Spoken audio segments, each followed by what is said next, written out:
Testing 1, 2. Oh, there we go. How peculiar. Sorry, folks. I'm not sure what I did there. Just one moment.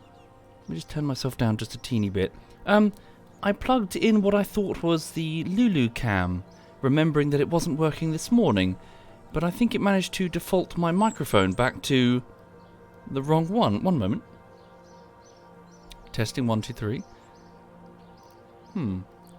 It sounds weird? Does it sound weird? How does my voice sound right now? Is that too loud? Sounds fine? Strange. Okay, let me know if you hear anything odd. Sorry, I basically plugged in a device and I think it just tried to switch to a different default output. But weirdly, the input was fine, but the input was the thing that was changed. Weird. I'm not sure what happened there.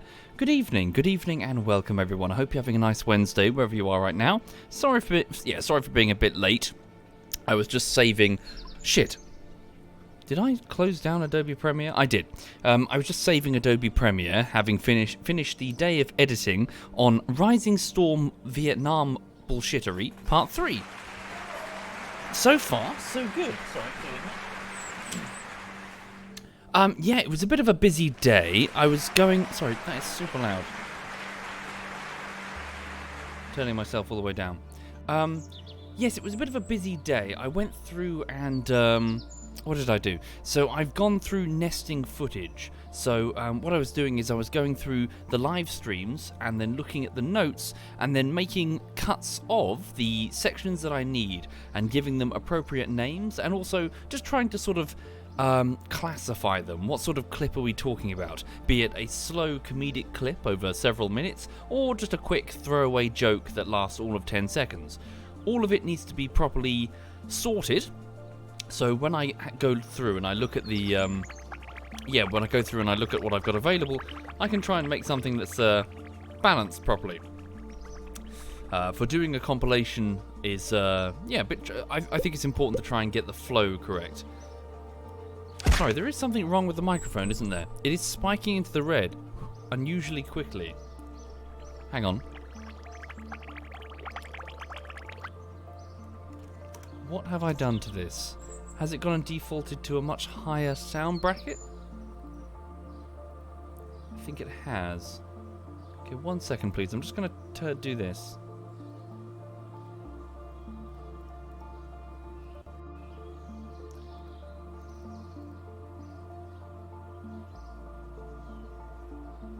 Okay, it should be much quieter. Now I'm going to... So it now should be back. Okay, there we go. That must have been the problem. So I can see what it did there. I must have accidentally unplugged and reinserted the microphone, which defaulted its settings back to half, so 50 out of 100.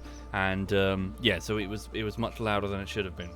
Right. Thank you, Lazy Sven, Regis, Mui, The Red, Thermic Line, Old Man Gamer, and Yanor, and Groob Nolm, if you're still there. Thank you, all of you. Thank you for your kindness, everyone. Thank you. And welcome. Right. Also, let's see if that camera worked. Drat. Lulu cam deactivated. Oh no. Hope it's not broken. You alright, sausage? The dog's there looking at me wanting attention. She's being quite cute on stream. Alas, I can't show her. The camera doesn't appear to be working. Sorry about that, folks. I'll have a look I'll look at that in a bit. Right. So, hang on. What's going on right now? So this morning in Kerbal Space Program, I was doing some attempts to launch a very large space plane. By space plane, I just mean a regular plane that will operate in atmospheres that aren't here on Kerbin. For it's quite straightforward to get a plane going here, what with the atmosphere being very thick and full of oxygen, meaning that jet engines are quite efficient. However, the space plane is due to replace one that I sent to Duna, Mars. The atmosphere is very wispy. It's okay at ground level, but if you want to go anywhere really, like when you get above 7 kilometers, it gets very thin indeed. So basically, I was looking to send something much larger, with much better engines, with newer technology. And so this morning, I was launching very heavyweight planes off the runway in preparation for a possible Duna launch. Face cams aren't for me, ItCat. I find them a little annoying on other streams, personally. Thank you, Lazy Sven. Thank you very much, Lazy. Let me just load up the Duna plane MK 1.2. So just before I started, I was just fiddling around with this briefly. Instead of doing a bunch of shrimps, I just put a single booster at the back there. But I don't think that's going to work too well, because I think I'm just going to smash it against the ground when I try to take flight. So, yeah, this thing is a bit of a monster right now. So the whole back of it is covered in boosters, which detach quite smoothly. But their purpose is, I was hoping, to basically get me up to, get me up to a point where I can initiate them and then cross the distance between the upper atmosphere and space. Maybe instead of these boosters, we should... Well, we could do a couple of things. We could keep trying to do this.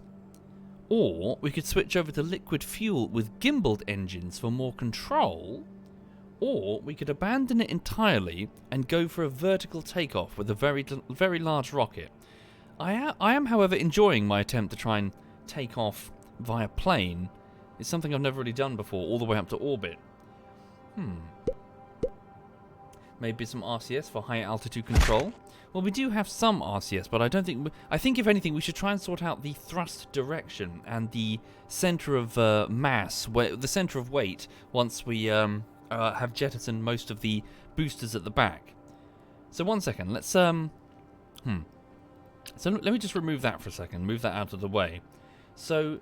Taxiing down the runway is now not too much of a problem now, because I actually put a medium wheel on the front there instead of the... so yes, that does indeed have steering. So I can taxi down the runway at quite some speed now, so we might not necessarily need the shrimps to get going. I mean, it can't hurt to have a couple, though, just to make the initial jump. Right. Trouble is, they have this awkward habit of just... breaking off weirdly. So let me just have a quick... Yeah, let me have a quick look at this. So bring up center of mass, center of thrust. Now, that's okay for the moment, but the problem is, as we start losing fuel... Okay, so what's that about? So our center of thrust is pointing downwards, which is probably why we're so awkwardly flying off downwards. So what happens if I do this? 1 minute. Okay, it's not really changing much, is it? What's pointing downwards like that? What's doing that? So initiate these two engines. Okay. And then we break off the tail bit. Then the boosters enable. Oh, is it the Verners? Is that what it's looking at? Well, can we switch them off for now? To just remove them from the calculation? No, we can't from there, can we? Yeah, the Verners are pointing down. Is there a way that we can remove them from the calculation? Like we would fuel? Turn down their thrust all the way down, maybe? Just for a minute? Yeah, hang on. So, all of the vernier engines, turn them all the way down.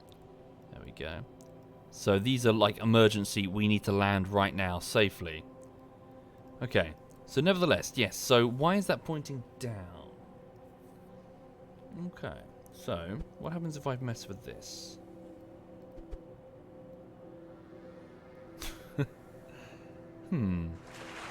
What's going on there, then?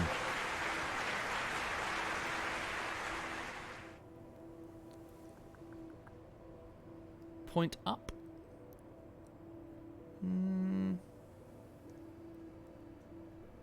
The Separatron boosters. Do you think it's including those as well? Yeah? Well, that's annoying. I mean, surely the game knows that Separatrons are just going to launch us off briefly. Shit. What am I going to do then? Do I take off the Separatrons and then put them back on? That's just kind of annoying. Too much lift weight on the front? Well, no, I mean, it should be okay, right? As in, owing to this. The center of lift just behind the center of mass. Right? What happens if we start burning fuel? Okay, so then the center of mass starts moving forward. Right. Oops, what have I just modified? That booster. Don't do that. 59. Wait, why is that one 59? Oh wait, were some of them burning at the wrong rate? No, they're fine. Okay. This is going to explode. Of that I have no doubt, yes. Okay. Also, hang on, so I'm going to empty out these from the fuel from the wings, because it turns out we had roughly 1,200 liquid fuel unburnt, didn't we? So, never mind the wing fuel storage. If we don't have the oxidizer, then it's pointless to hang on to it. Okay. So, is it the Separatrons that are doing it? So, let me just save it. Let me just pull the Separatrons off and see what happens to the... I guess it is.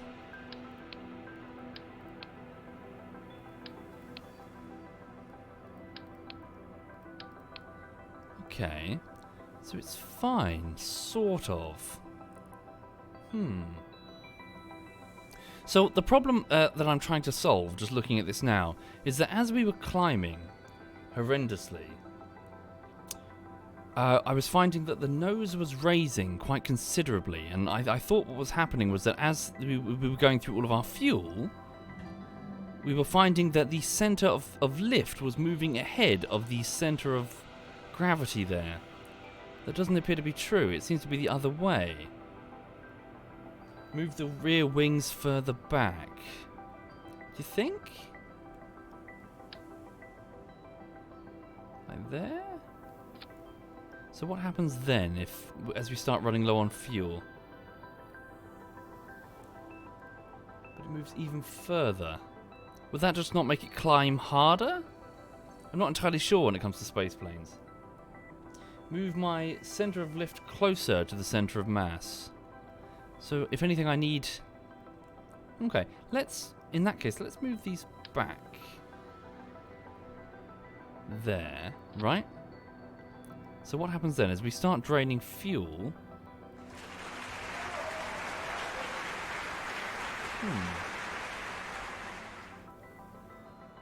Okay.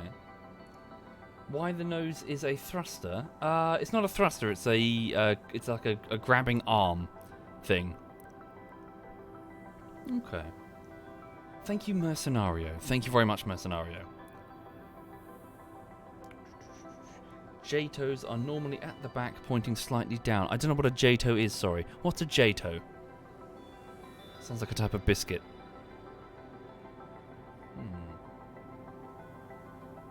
I want the center of mass as close to the middle as possible. So as we start, so it starts to move forward then. Jet-assisted takeoff. I see. You mean the shrimp boosters at the back.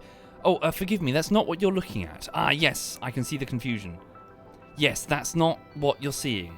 You're not looking at a booster-assisted takeoff. You're looking at a boost-assisted orbital. The intention is to try and cruise up to the point that we can get to upper atmosphere, initiate the boosters, and then attempt to launch ourselves up at sufficient speed to achieve orbit, which I'm starting to wonder if that's even possible or easy, or perhaps easier to do with liquid fuel. I know, Rodum, I know. Yeah. Okay, so let me just put the Separatrons back on now. Which ones went where? Not sure it really matters. I'll just configure them accordingly. So yeah, anyway, I hope everyone's had a nice day today. For the people trickling into the stream, please know that I've started work on Rising Storm Bullshittery Part 3, as voted for by the Twitch subs and the patrons in a couple of polls that went up on both the Discord group below and Patreon. I will do my best. I'm still assembling clips. I'll be doing that tomorrow and Friday as well. I've got a whole load of what I call unnested footage, which just means a whole bunch of streams with notes, really. And what I'm doing is I'm using Adobe Premiere's nesting tool to make individual sequences, individual timelines, each one named and properly sort of documented and categorized. How I prefer to do the bullshitteries is I'll try to identify quick gags and long-form gags, and I'll try to split them out in such a way that I hopefully don't I hopefully don't blast the viewer with too many quick moments or bore them with too many slow moments. So that's what I'm trying to do. I'm just sort of building up the master project file. Every bullshittery has a master, and Rising Storms is quite extensive. So yeah, I'm just sort of building up the master file with more nested sequences. I just call it nesting. I'm not sure what the actual term would be in a equivalent field. Gathering footage, I guess. Okay. Oh, thank you for the offer, the Brit. That's very kind. Thank you for the consideration. Alas, I never really switched bits on because I found them a little cringeworthy. But thank you. That's very generous of you to consider that. Thank you. The bit implementation has gotten much better than it used to be, of course. But it used to be pretty rubbish. It was like bouncing triangles and stuff. It was all kind of like, oof. It was all very marketing. Okay, so engines on. This will be for the orbital stage if we actually make it. Boosters detach. Separatrons fire. These are, vernier engines for much later. This is for like we get to Duna and need to land level. In fact, we can just leave them thrusted down. Okay. I need to expand the surface of the wings. Yeah, they do look a bit tiny. I couldn't really find better wings. Bigger wings. Oh really, Zed? Have I offended you about Captain Scarlet? Fair. Delta wings. Small delta wings, big S. Delta wing.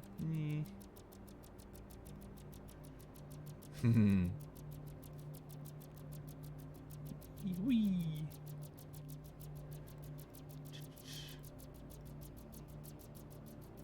I'll leave them for now. Let's see how we do. Okay. Right, so do we need to add any additional struts to the thing? Probably couldn't hurt just to add a strut here and here, maybe. Right. Give it a save. Let's take it out and see what happens, shall we? Markin and Hartree.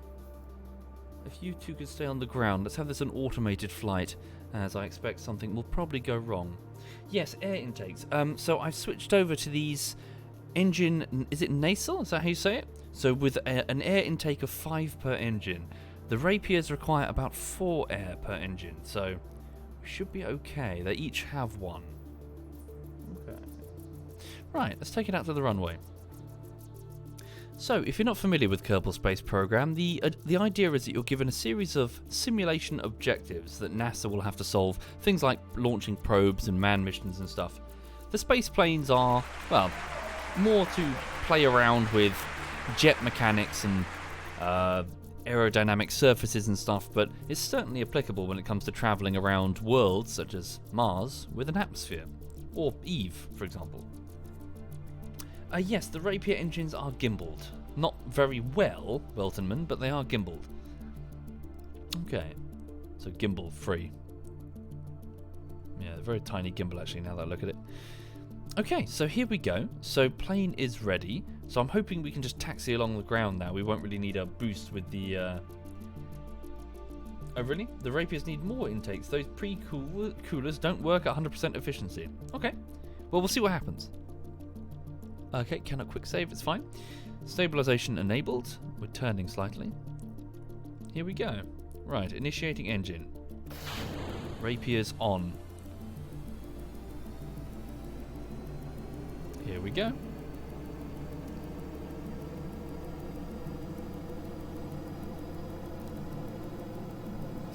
This is one heavy monster, isn't it? So we do have wheel steering now, mercifully, so we're not on the mercy of a canard mounted above the cockpit like a mohawk.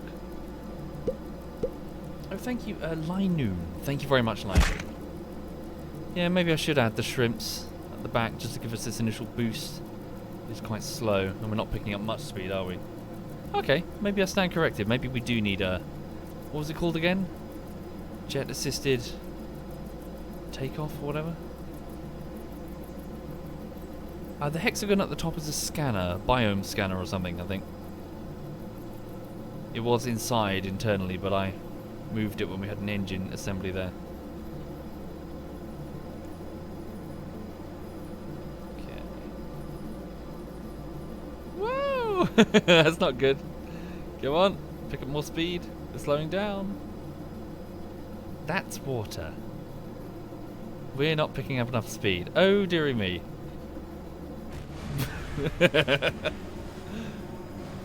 Well, it was a short flight, that's for sure. I can't seem to kill the engines. Have I lost control? I've lost control. Oh, I see. The probe unit has actually broken off the front of the plane, so I have no control over it now. Now it presents quite a considerable shipping hazard. It'll run out of steam. It'll run out of gas eventually. I have no control. None whatsoever. Okay. This is where it decides it's had enough of the ocean and it's going to return to the land in order to spread its spawn. It's going to identify a nice place on the beach where it's going to carve out a nest and lay thousands of baby planes, which after a few weeks are going to head back to the ocean to repeat the cycle. It's beautiful, really. What is that noise? The plane's a bit confused. See, it's all these lights you see that the tourists put, confuses them. They navigate by looking at lights and therefore they're like, oh, that's the horizon. But what with all the tourists and the big hotels, baby turtles or whatever can go the wrong way sometimes. It's very sad.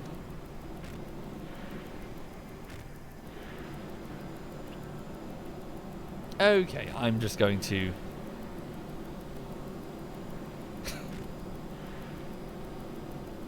We could be here a while. Let's just revert. Okay, so... yeah, let's try and do a bit of a jet assisted takeoff from the beginning, shall we?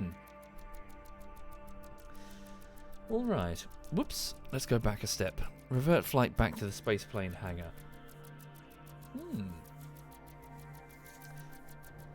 Right. So let's give ourselves a little kick. Save these for later.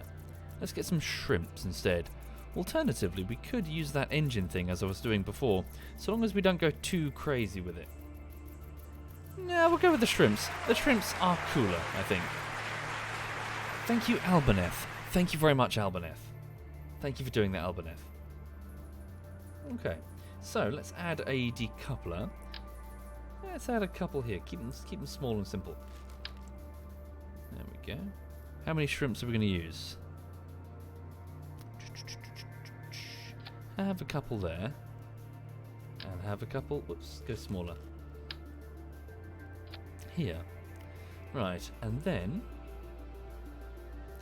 let's go with a shrimp booster. So these are solid fuel boosters that are just going to give us that initial kick up the runway. Okay. And hopefully we're not too heavy. What's my limit? Oh no, I upgraded the runway, didn't I? We're okay now.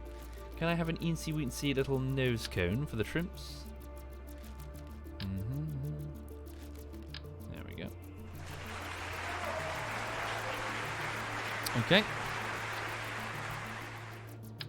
There we go. Eensy-weensy. And why not? Let's give them a couple of little Sepratron units to lift them away from us.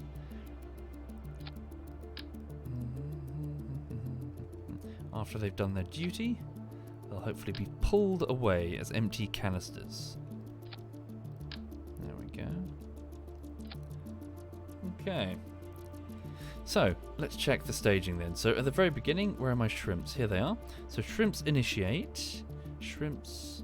what's that? No, not the Separatrons. Wait for... which stage are we launching you on? Hang on. Give you a new one here. So, here and here. You two jettison. Here and here. You two jettison. No, save those for later. Okay, Separatrons, which are basically smaller boosters. Boosters for the boosters.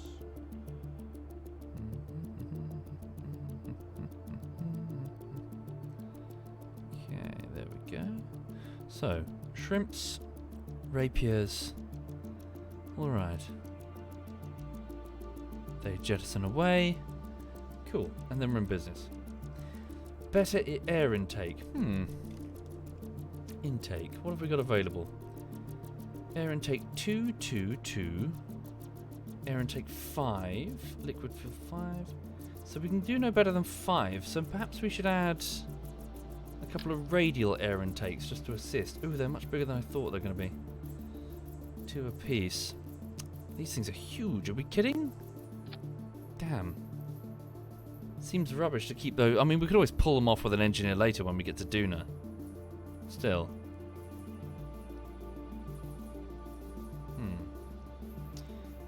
Oh, did I have the engines in the wrong mode, do you reckon? Air breathing. No, they seem fine. Air breathing. Okay. Although while I'm here, let's just go to Actions and go to Default Group. Custom 4. Please select this engine. Whoops. Custom 4. So that's button 4. And I would like to please select each Rapier engine and just be able to rapidly change their mode. Rapier engines, are they all selected? So could I please, on button 4, switch mode? There we go. That should do it, right? I think. So yeah, I think so. That's all I need to do. 1 shock cone air intake is enough to feed all 4. Shock. What's this? Ooh, shock cone intake. Well, apparently not, because it says air intake only 2. Hang on. Oh, do you reckon? You sure?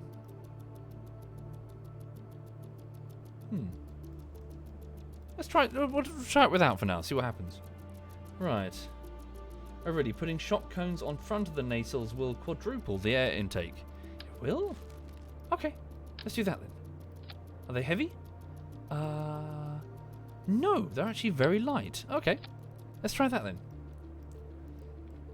Indeed, for those joining the stream, yeah, this is a bit of a mistake of a plane, frankly. Also, since we no longer have that huge ass engine in there, let's just whoops, gonna pop that back in. It's a bit weird out there.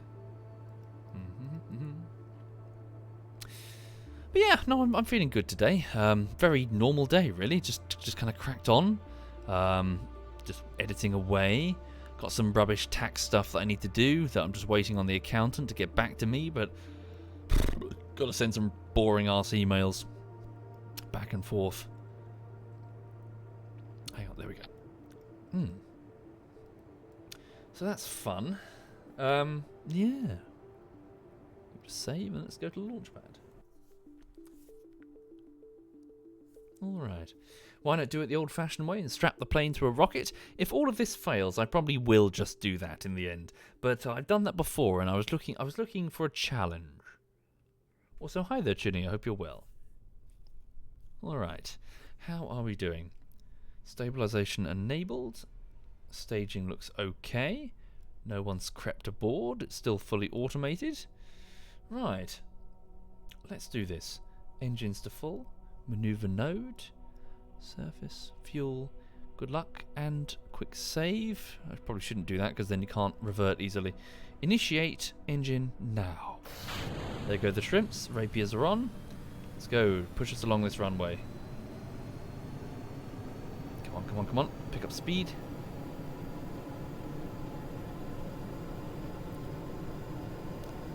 Let's go, let's go, let's go.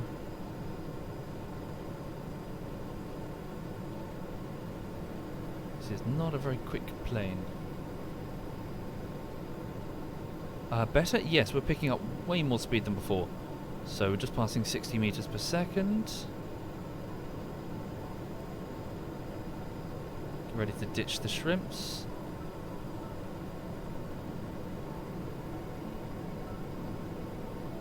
Stand by. Lift the nose. Lift up the gears. Oh, bloody hell. Okay.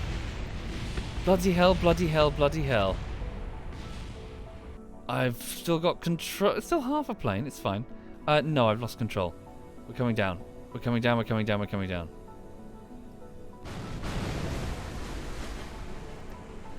Well, piss. Okay, do you reckon something that's large, it's probably just trying to waste its time flying up with this? Should we just get it mounted on a huge rocket? Should we try that instead? That's sure to succeed. We have massive rockets. Yeah. Not as interesting as trying to do it this way, though. Carry on like this, is Chinny? Eh. Right. Fight the challenge? Yeah, I suppose. Hi there, Si. Let's try again, then. Put more engines on it. Could do. More thrust, more speed, more engines. Yeah. Let's try that, then. Let's double the engines. Alt. Is it? What is it? Sorry. Is it Alt? Click. There we go. So place these here and here. I hope you're very well, Si. Hope you're A-okay. Whoops. It's not in symmetry mode. Oops. Which one did I copy? It's this one. Alright. There we go. If I shimmy them all along closer. There we go. Right. Put these here. I might need to just tweak that a little bit. Shouldn't make too much of a difference. Okay, what do you think? The gear's going to get in the way if I add one more. So I'll do it over here, but carefully. Could always put the landing gear from the engine if needs be. Alright.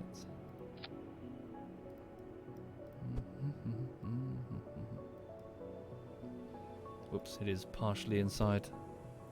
Select the gear and move it sideways. There we go. Right, so now we have a lot more thrust. Let's see what happens, shall we? Give it a save. Right. That's true, larger wings. But again, I'm struggling to find suitable options. Why not stick the cone into the wing and leave the engine sticking out the ass? Stick the cone into the wing. What do you mean, sorry? Oh, do you mean the... Oh, no, I see what you're saying. Yeah, have that inside the wing. Could do. Yeah, I'm a little reluctant to start using the moving tool to do this and like move stuff inside. Whoops. Shit. I don't know. I find it a bit. I'm trying to sort of attach pieces together without cheesing.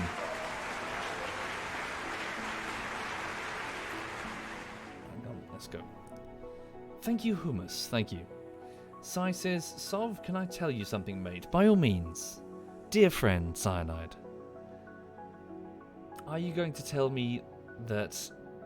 no, you're going to say something crass. Oh, good point. Sai's really into his planes. Sai, please give me your opinion. Don't hold back. What do you think of my beautiful plane?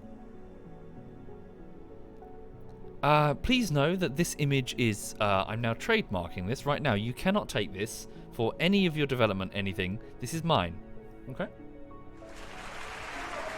Sai says, my airplane looks like Xerxes, like it's the airplane equivalent of Xerxes, bejeweled with random shite. Yeah. Yeah. Fair. It's a good name for it. We'll go with it. This is the Xerxes. Right. Initiate stabilization. Stand by. Engines, engines, engines. All good. Alright. So. Xerxes MK 1.2, I suppose. Initiate engines, and here we go. Shrimps are on. Cool sound to it. Thank you, Dark Shroud. Thank you very much, Dark Shroud. Oh, the dog's wandering off to go and find some mischief.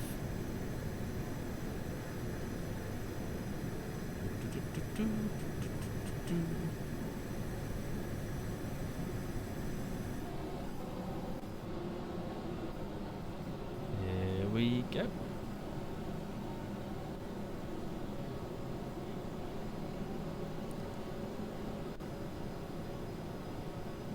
Up Up, up, up, up, up. Gears up. Okay, get ready to jettison the shrimps. Shrimps away. Thank you, boys. Right. It's a steady climb now. Very steady. Alright, so. Don't go too quick. Just do a nice steady climb. It's a bit awkward. Hang on. Try to roll it. We need to climb. Come on. Gotta pull this nose up.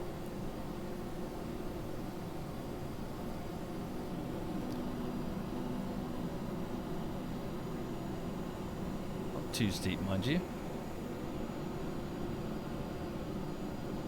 Right.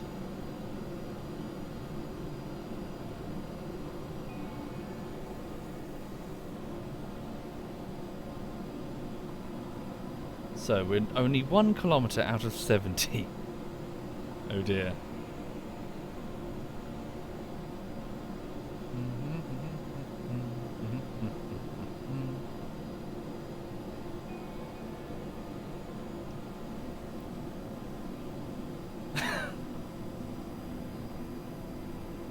It's a steady climb. So are you seeing that blue line at the bottom of the screen? Some sort of graphical artifact. What's that about? It's only appearing for me, it's not showing up on OBS. Weird. Alright.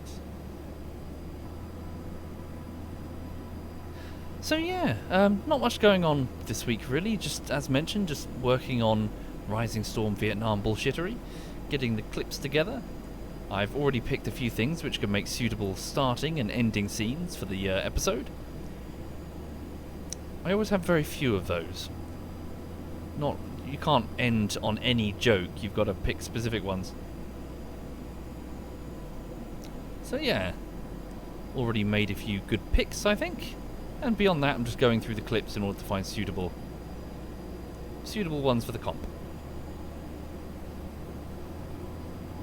Okay, we're not going up much, are we? Come on, we need to really push this nose up.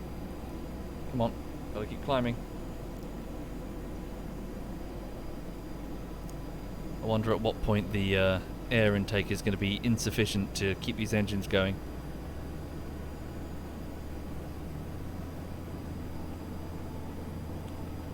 Only 2 kilometres up, good lord.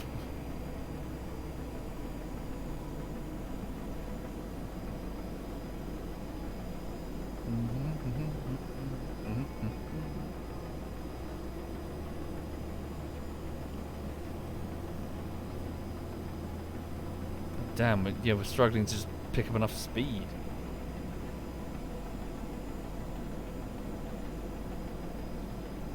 No, not going terribly fast at all.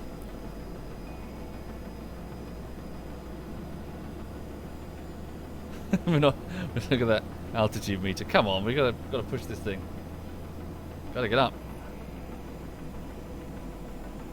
Slow climb is where it's at. Yeah.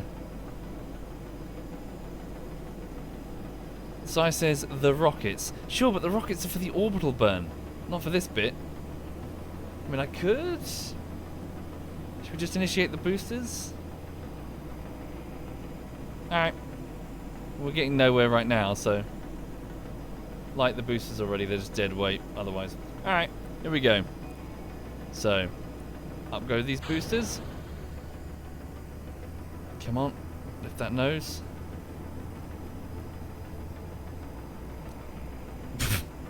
Well, these are rubbish. Come on, pick up speed, lift this nose.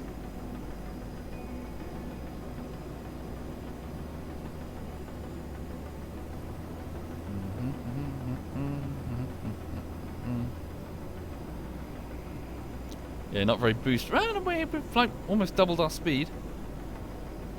We're climbing. Sort of. Oh, careful, don't roll it.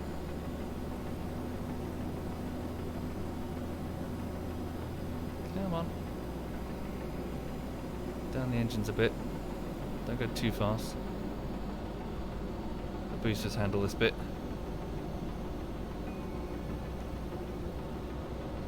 Fuck it.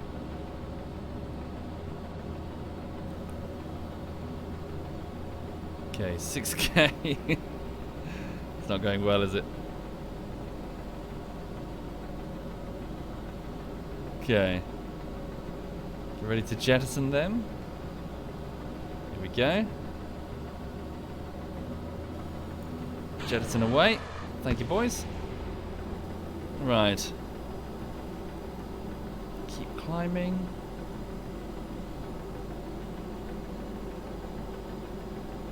Let's see how high we can get. 8k now.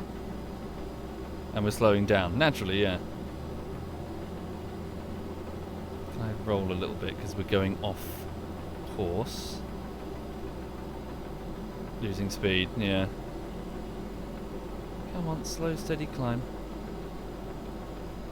I'm speeding up, am I? The nose is dipping. So when do you think I need to switch engine modes? Start burning some oxidizer.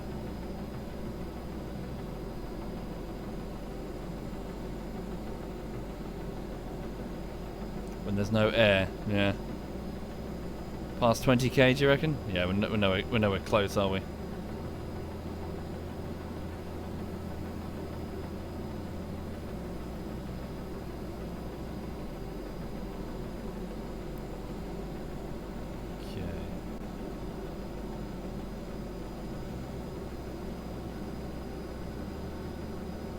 Gradually picking up speed. The nose isn't... Yeah, look at this. Our altitude's barely changing. Christ.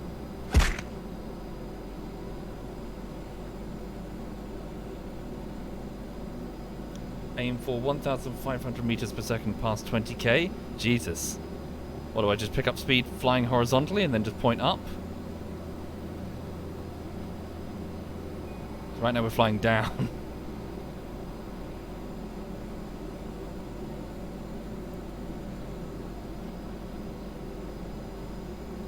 Not enough wing lift, yeah. Should we just try and get bigger wings? The trouble is bigger, so, I mean, all of this is all well and good for Kerbin. This plane isn't flying in Kerbin. That's the trouble. Maybe I'm missing the objective. I'm modifying this plane with oxygen intakes and shit. This plane is a delivery for Duna. There's no air on Duna. It's like I'm doing all this effort for like huge extra wings. For what pressure on Duna?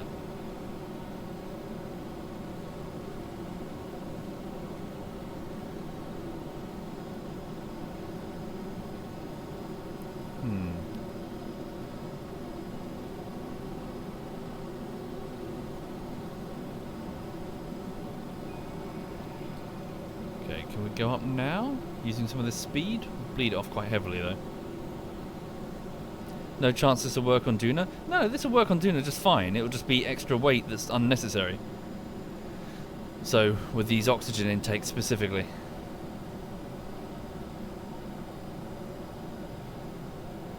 No, definitely. This would work on Duna.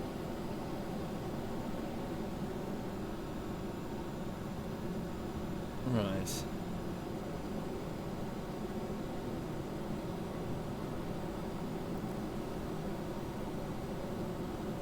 But yeah, let's see if we can get larger wings. It's just I'm worried that... So Duna... Well, we'd have to pick some very flat areas to avoid damaging the wings. Or maybe put the wings on fold-up mechanisms.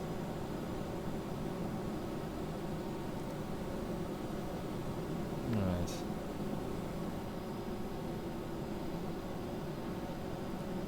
Yeah, let's... Okay, so let's go back... Give it some greater wingspan. All of a sudden it's got much easier to control.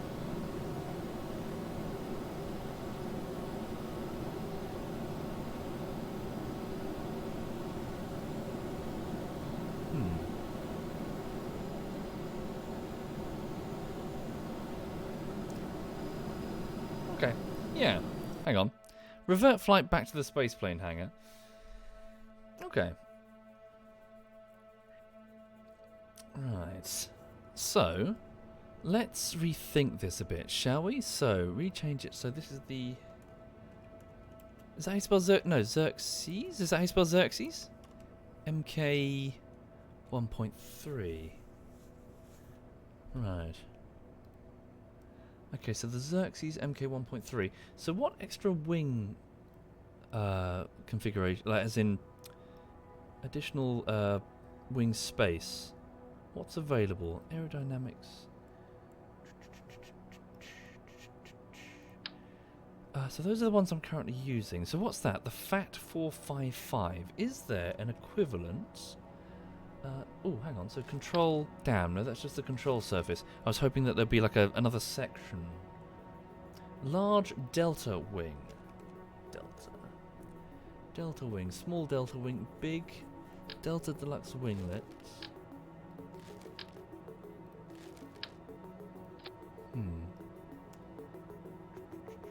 Go here and sort by size.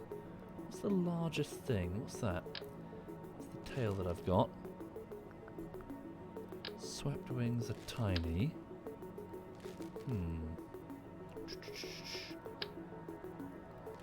So maybe I should use just these structure pieces and just build it manually with snapping. Let's remove this wing entirely. Can I make something bigger? Think big. Wing type. Hang on. Whoops.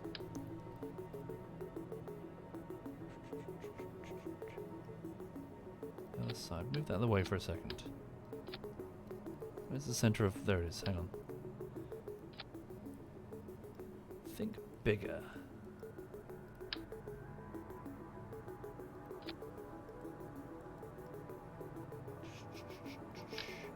Would that be too thin?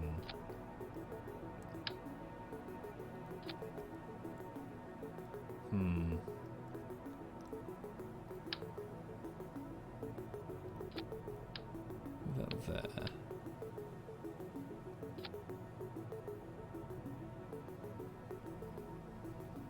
Looks too thin, doesn't it, for something like of this weight caliber?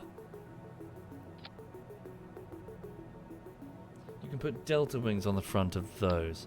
So when you keep saying delta wings, what are you referring to? Are you referring to a parts called delta, or is it like a plain design called a delta wing? Hang on. What's a delta wing? Delta wing, what's that? Delta wing is a wing shape in the form of a triangle. It's named for its similarity to the Greek uppercase letter delta. Although long studied, it did not find significant applications until the jet age, when it proved suitable for high-speed subsonic and supersonic flight. On the other end of the speed scale, the Rogello flexible wing proved a practical design for the hang glider. I think that might be too small for what we're thinking of, though. I think I see what you're thinking of, but that's still too small for the vessel that we've got here. Triangles at front. Oh no, I see what you're saying. Oh, interesting. That's a clever way of thinking about it. So what, like having this as the front of the front section, and then behind it just have rectangle sections, which aren't called deltas. They're called the other things, which are...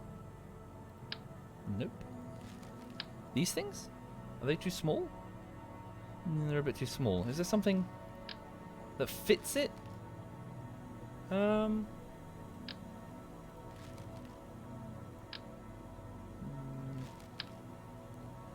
Kind of?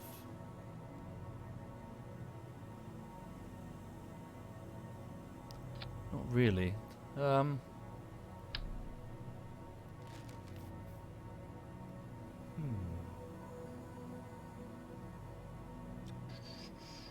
Kneeboard rapiers.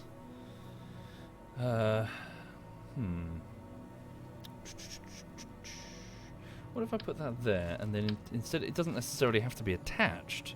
What if instead we just have that, and then have the same wing assembly? Like that, almost. So hang on, let me just move the monopropellant up. Oops. Move the monopropellant out of the way. Don't cover up the cockpit when I do this. Be careful, otherwise we're going to have problems straight out of the gate. And then what if I did like this? They don't necessarily have to be attached. Right? Okay. That looks horrible. Okay.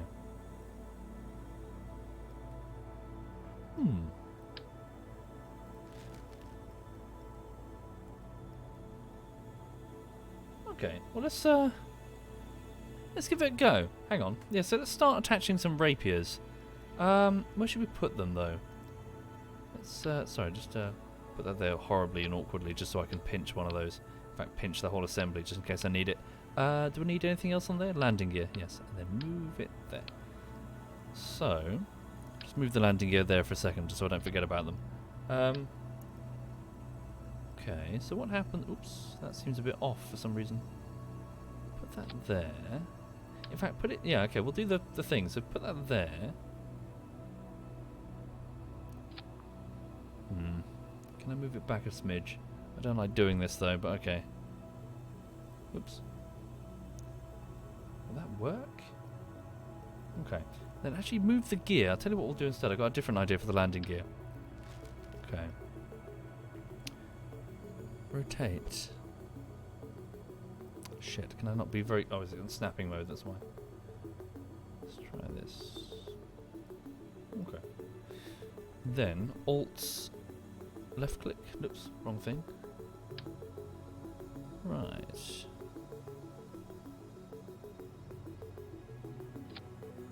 Have 3.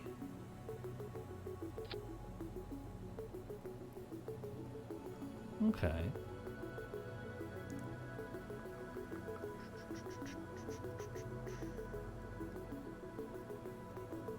Sorry, bear with me. I'm just going to... the track got quite quiet, didn't it? Hang on. There we go. Right. Anyway, sorry for the people just joining the stream. I hope you're having a lovely day today. Not much is really happening this week. I'm just getting started with the next bullshittery compilation for YouTube. Yeah, just going through clips for Rising Storm Vietnam right now. Trying to find the things that I need. So far so good, really. Beyond that, I need to do some tax-related stuff, which is all very boring. Yeah. You think the front delta will cause the main wing assembly to stall at the root of the wing section? Sorry, pardon me. Will cause it to stall at the root of the wing section.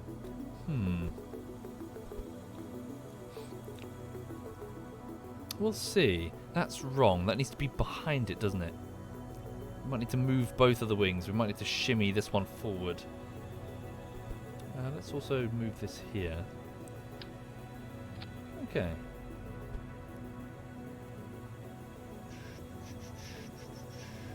Will that still work? I mean, it's horribly clipped. I hate that. Ugh, it's horrible. Nah.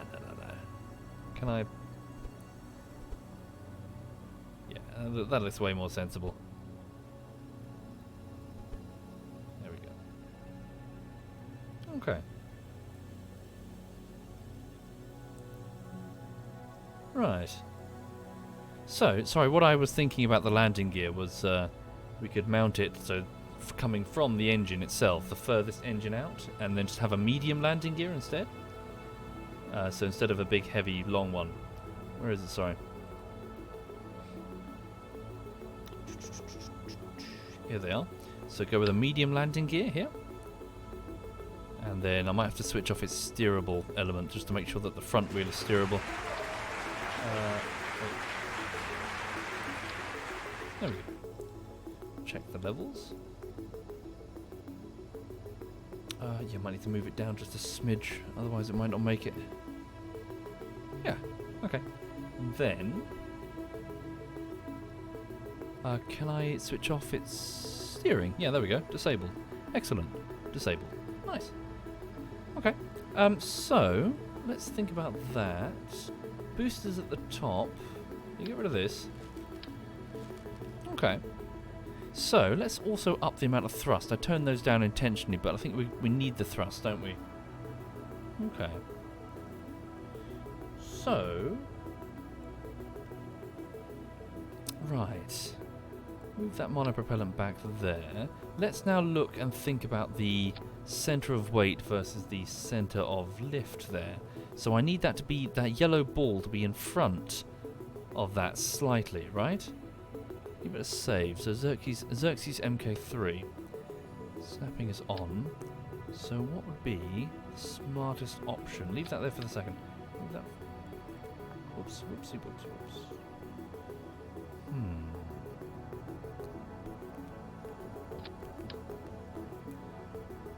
Put that one on the front, then that one on the back. No, it doesn't look very good.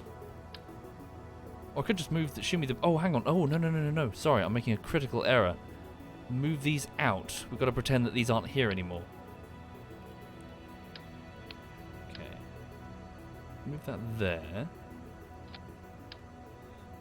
So that's what I'm thinking. Okay. Down a bit. Whoops. Right. How are we doing? I need to check the wheels again. Yeah, move that up a bit in the middle. Right.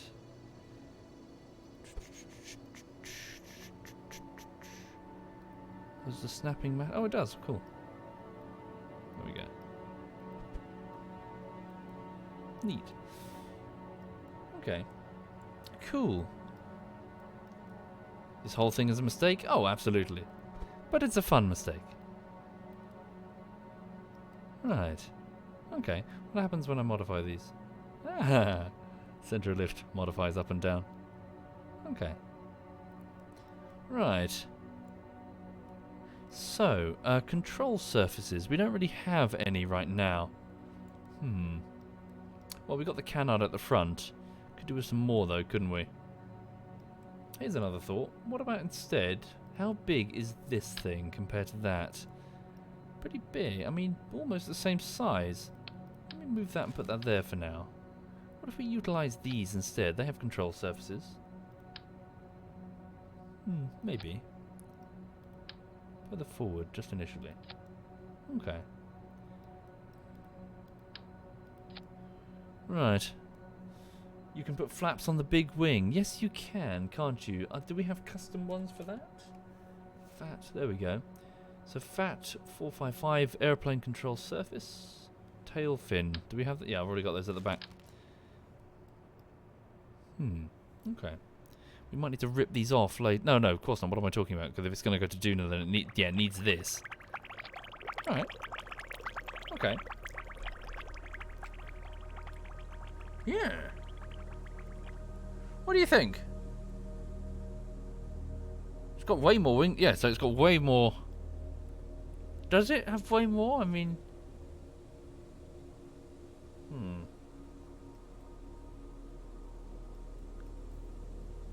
Got a bit more wing space, but not amazingly. Tell you what, let's take just one now because we've got the wheel that's controlling us. It's fine. Oh, thank you, Ghost of Death. Thank you very much, Ghost. Thank you for doing that, Ghost. Much appreciated. Thank you.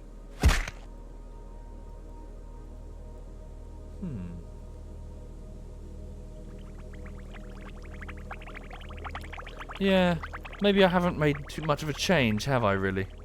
All I've done is just move them there and there. Taken off some of the weight from the boosters. Take that off. Yeah, we do need more overall wing space, even if it's a little bit. So let's put on a big delta wing then, see what happens. Okay. Let me just shimmy these around. Shimmy them a bit further down. Oh, hang on there. I'm accidentally changing. Oh, well, they are gimbaled. Oh, and I didn't actually. Oh, I've done it again. There we go. Okay. What the? Sorry. Damn it. Symmetry mode. There we go. Right. Oops, yes, I've done the same with the Delta Wing, haven't I? There we go. Oops, a bit further up. Right, so let's give it a go and see what happens, shall we? Thank you, Trojan. Thank you very much, Trojan. So tell you what, yeah, so let's start. Put this away for a second. I can always put it back in a bit. Let's just take it out for a test flight and just see what happens, really. Let's move that up a bit.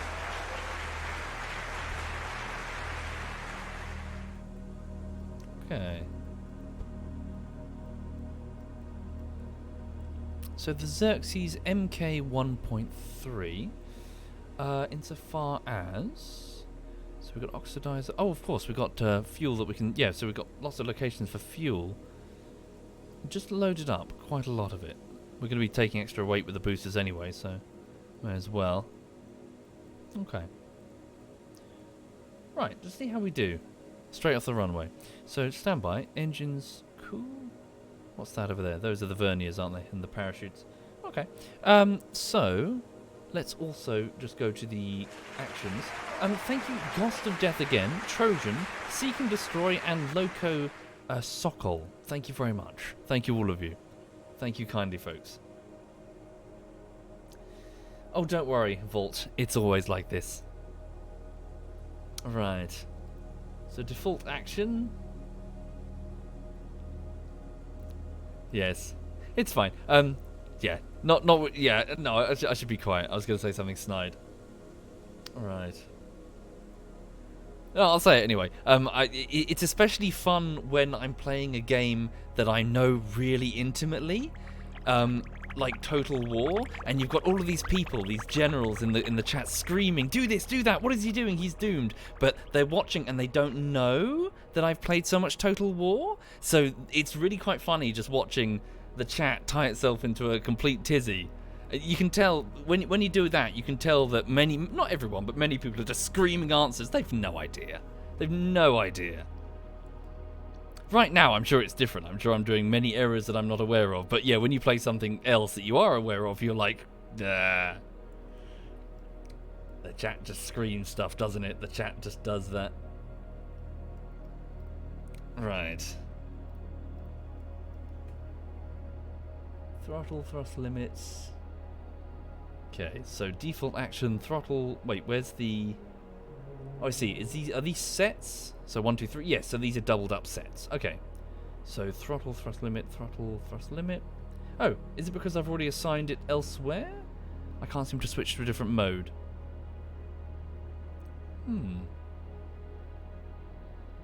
Possibly Hectonian, but hell, that's what we're doing. We're experimenting. We're playing. Let's see how it does. Let's take it out for a launch. Okay. Thank you, Shadow Man. Thank you. Oh, sorry, was I looking in the Axis group? My mistake. Yes, of course. Not sure what that does yet. Need to learn that. Okay. Do I still work? Yes, indeed, H-Dan. So I spent the day getting clips together for Rising Storm bullshittery. Sorry, Rising Storm Vietnam bullshittery. Yeah, I managed to get loads of them. It was good. It was a good, productive day.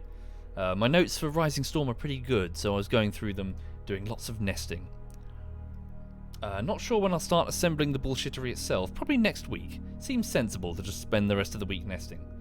Alright, here we go. Initiating engine. Sounds cool though, doesn't it? Love the sound of that.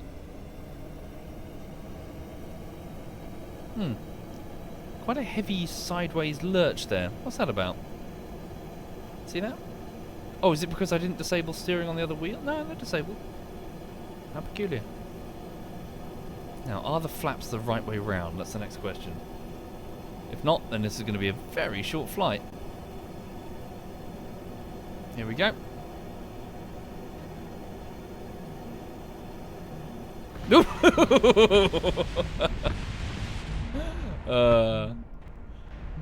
Okay, very few control surfaces there. Wow, that was destructive.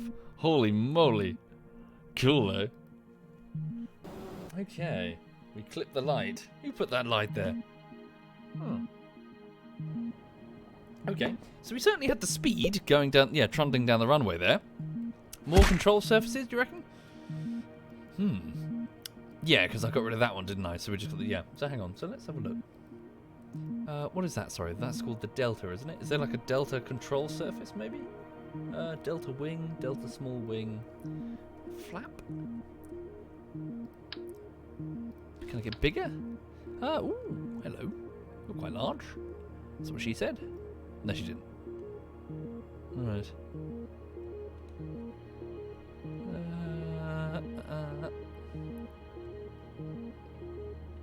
What's that? Hang on.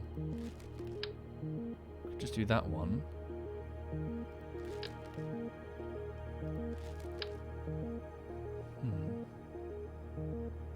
Why is it not? Is it, oh, snapping. That's why. What?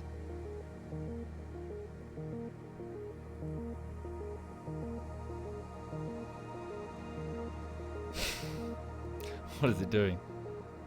There we go. Right. I want it the other way, though.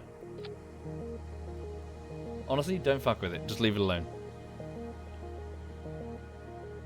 Let's see what happens now. Yeah, see what happens. Take it out again. Add elevators to the tail. Winglet.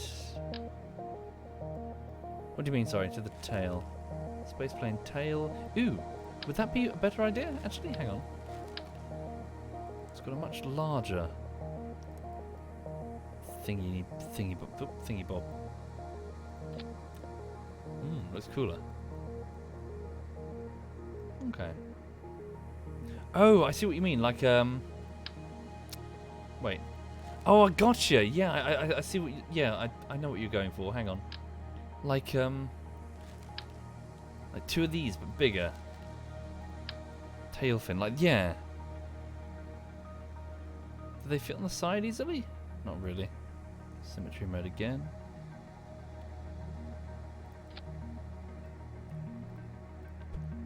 Like that? Yeah. Let's give it a whirly, see what happens.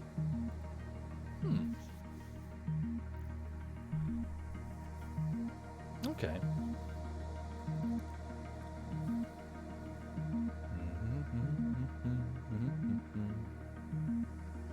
I know, Chinny.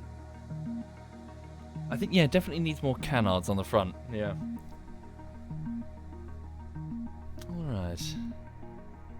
Let's have a look. So yes, some of them are going the wrong way.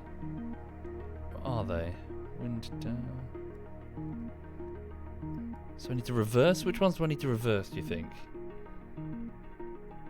The front one's around the wrong way, I think? Deploy direction inverted.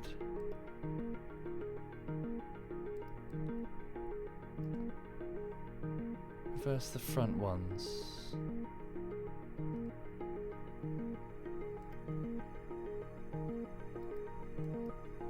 Is it doing anything? Sorry? It doesn't seem to be changing anything. Deploy direction normal.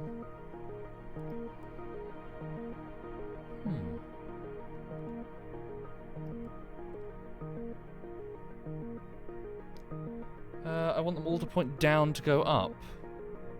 Oh, so it's these two that I need to change then.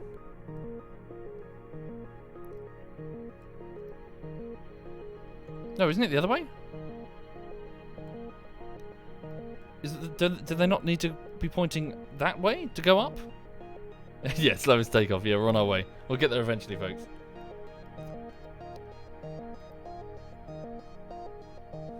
They're not changing their deploy direction.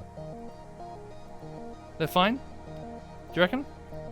Let's just launch it, see what happens. SAS, on, go. Yeah, I don't really understand it.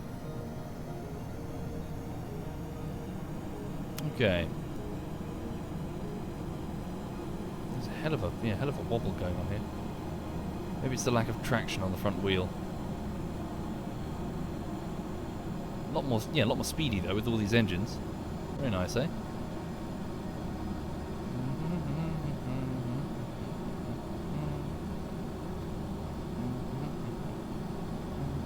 Please don't hit that light. No! Oh! Hang on. Okay. What did we lose? The landing gear? Yeah. too bad, eh?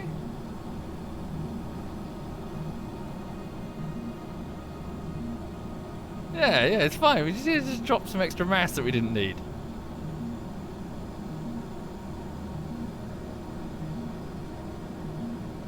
Okay.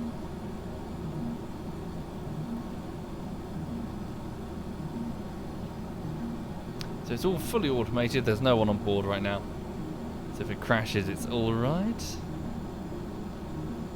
Bobbing around horribly.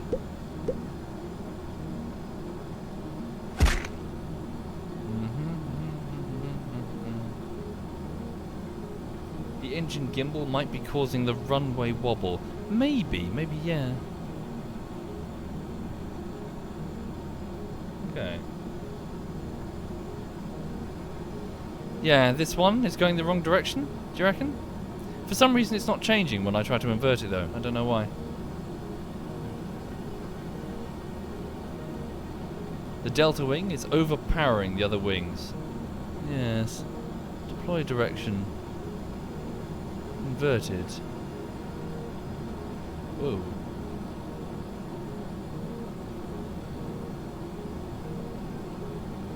Are they all working together now? Or? Can't actually tell. Let's point that nose up. Keep trying to climb steady. Okay.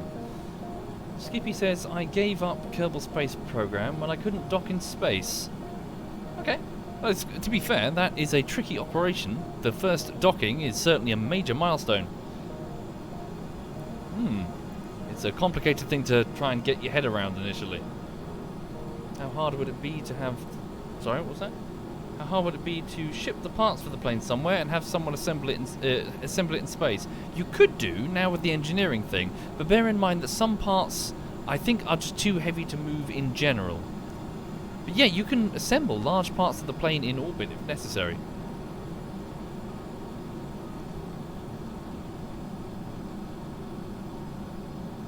But yeah, there are certainly some things, probably like the central fuselage, that an engineer would struggle to move in space. Gain speed, right? Just going to try and cruise, pick up some speed.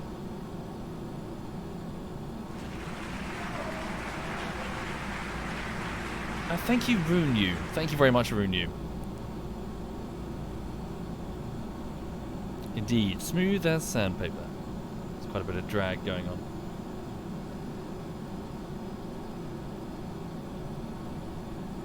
Right. Not picking up much speed, are we?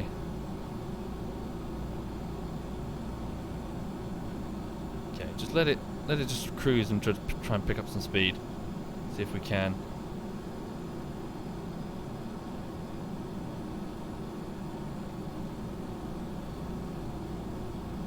Is the game super hard for a noob? Being honest, yes, the game is quite challenging, but don't let it deter you too much because the game very much weirdly holds your hand as you go. Play career mode though, don't do the sandbox because yes, you will feel overwhelmed. But what I mean by hold your hand is that it will set you smaller objectives first, to just let you get your bearings. Your first objectives will be things like launch a rocket up to 500 meters or something, you know? So, baby steps, and like say, test this decoupler at 5 kilometers high or something. And then gradually, one objective at a time, you'll say, do your first suborbital flight, and then your first orbital flight. Now we're dropping, aren't we? Yeah. So, yeah, sorry, I'll carry on with what I was talking about. So yes, so when it comes to picking up the game for the first time, yeah, so you'll be shown do your first orbital flight, maybe like send a probe to the moon. It doesn't even expect you to bring it back or even have it land intact. Just send a probe, like do a flyby, a literal flyby. Doesn't matter what happens to the probe afterwards. And then eventually, finally, you'll get your first moon landing done. And that is a sweet feeling. When you succeed with your first moon landing.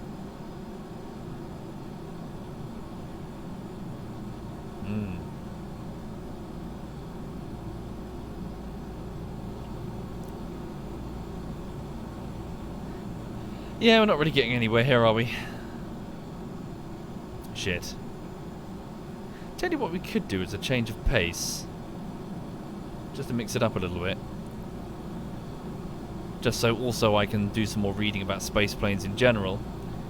I could advance the time for the intercept of Joule. I was sending a probe over to Joule for the first time. It arrives in a year and a bit, but we could always speed up the time and wait for it to head up there. Couldn't we?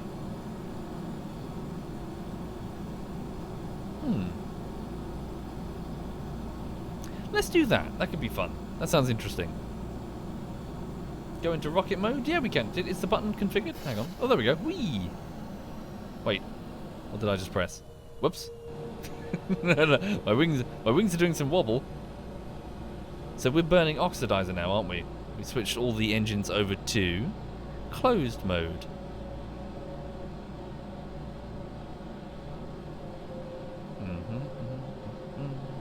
So we're picking up quite a bit of speed now.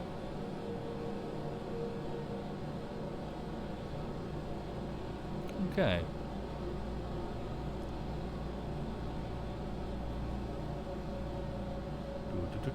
So how fast can these take us, I wonder? Just cruising at this altitude. Only 7k. What's the goal? Right now I was just trying to get a space plane working. Heavy, very heavy set space plane. Although I am doing it the difficult way. With this plane I could really just strap it to a huge liquid fuel rocket and launch it up into space pretty easily. Change back to air mode? Nah. Gonna cruise along with these and just see what they do. See how fast they can take us. Mr. Emu says, I started my first career the other day because of me. Always played in science mode before because I didn't want the financial thing, but the missions are quite refreshing. Yeah. Little baby objectives.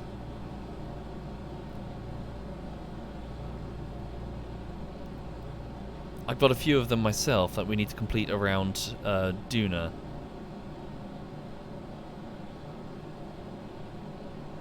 Okay, so we're up to almost 500 meters per second.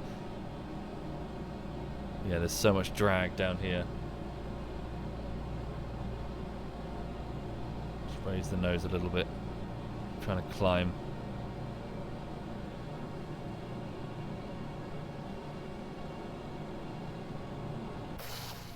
Yeah. It's kind of cool.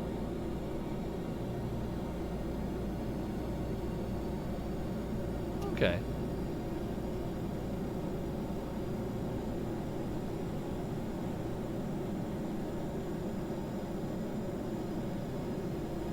Yeah, these are the engines that I can switch back and forth repeatedly. Now see question mark. Now that you said that, that is a surprising amount of speed that I have for this low in the altitude. So what's doing that, sorry, insofar as spaceplane mechanics? It's because I'm travelling so fast that air is being rammed into the engines? Oh bloody hell, what the hell are we looking at here? Ah, so is that the missing piece of the puzzle that I didn't have in my brain? That the more air you ram into the system, the faster the engines go?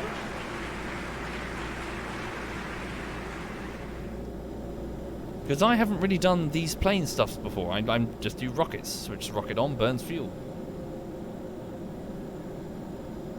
Oh wow. Okay. Oh wow, I can even hear the engines. Cool. So is that the eureka moment? Pick up enough speed when it's super low, then switch over to the air intake and ram the air in there until... Okay, yeah, we have to switch over to... Okay, hold on. Whoa, okay. Not very controllable. Shit, this isn't controllable at all.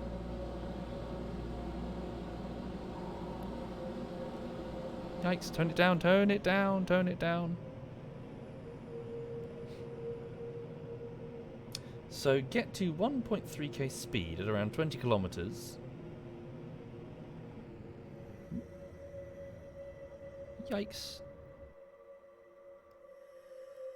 Holy shit, wait a minute. What am I... Whoa, you're kidding. We've done it. We're out of the atmosphere. Not yet, of course, but we're on my apoapsis is in 1 minute. Really? For the first time ever? Oh my god. Wow. I've never done that before. And I was just doing it on a lark there. I was just... So ramjets, says Mage, are for going supersonic, but they're inefficient at subsonic speed. Oh shit, missed it, sorry. Okay. Cool. So, next question, sorry. So how does one pick up sufficient speed? And because note that I wasn't picking up much speed, was I? My nose was... Actually, sorry, is that the answer? Just let the nose dip to pick up the speed? And then just ramjet? Because I was continually trying to hold the nose up, so we didn't... Sometimes. Whoops. Oh dear, that's not good. Oh shit, not good at all.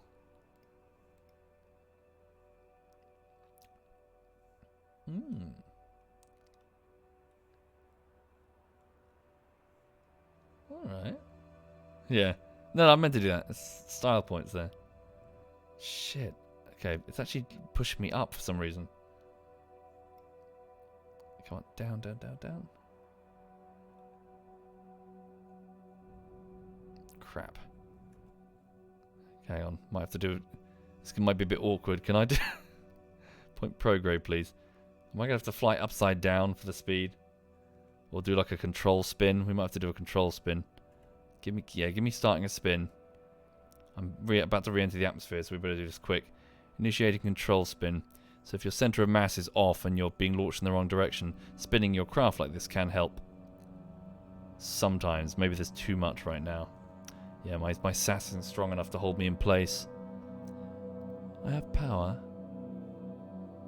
I do have RCS. Good shout. We should do that as well. So keep going with the control spin. Okay, we just re-entered the atmosphere, so this is actually super dangerous. Nah, that's too much. Okay. I mean, we're close to orbital speed. Just keep going. It doesn't have to be precise. Just keep going.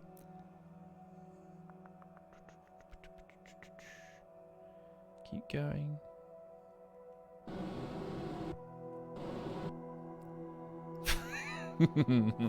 Shit, now we're going to fall too quickly, aren't we? Yeah, going to be a fireball any moment, folks. Atmospheric pressure is climbing. Quickly.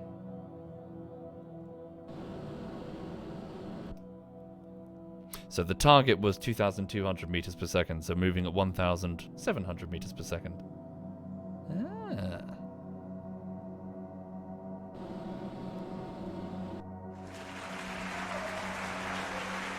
Yeah, I think I should stop spinning. Me too. Here we go. Well, at least I have control. What of the atmosphere? Hang on. But it does mean I'm going to start burning up horrendously.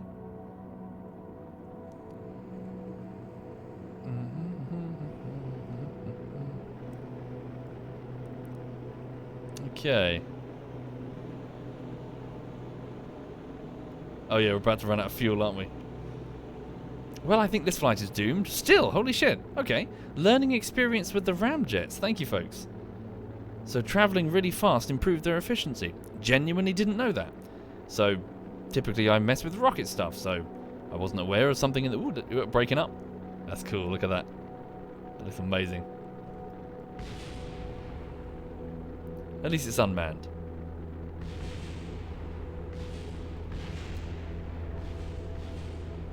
Okay.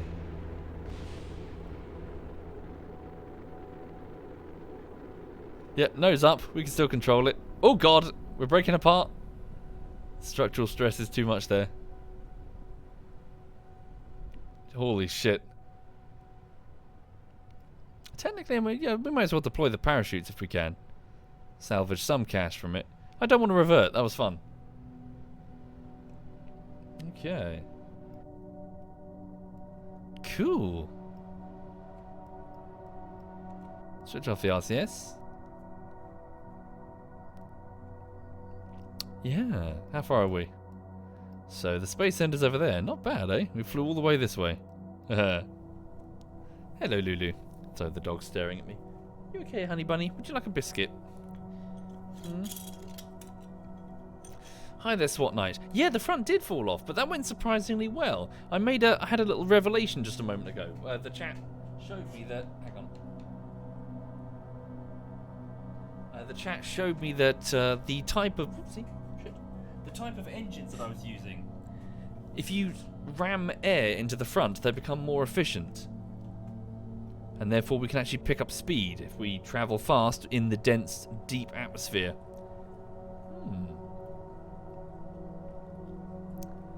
So next question, chat. Is that relevant at all for Duna?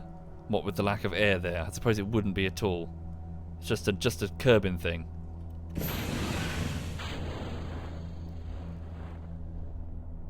No oxygen. Yeah. That would have been cool if that were true. Fast travel around Duna.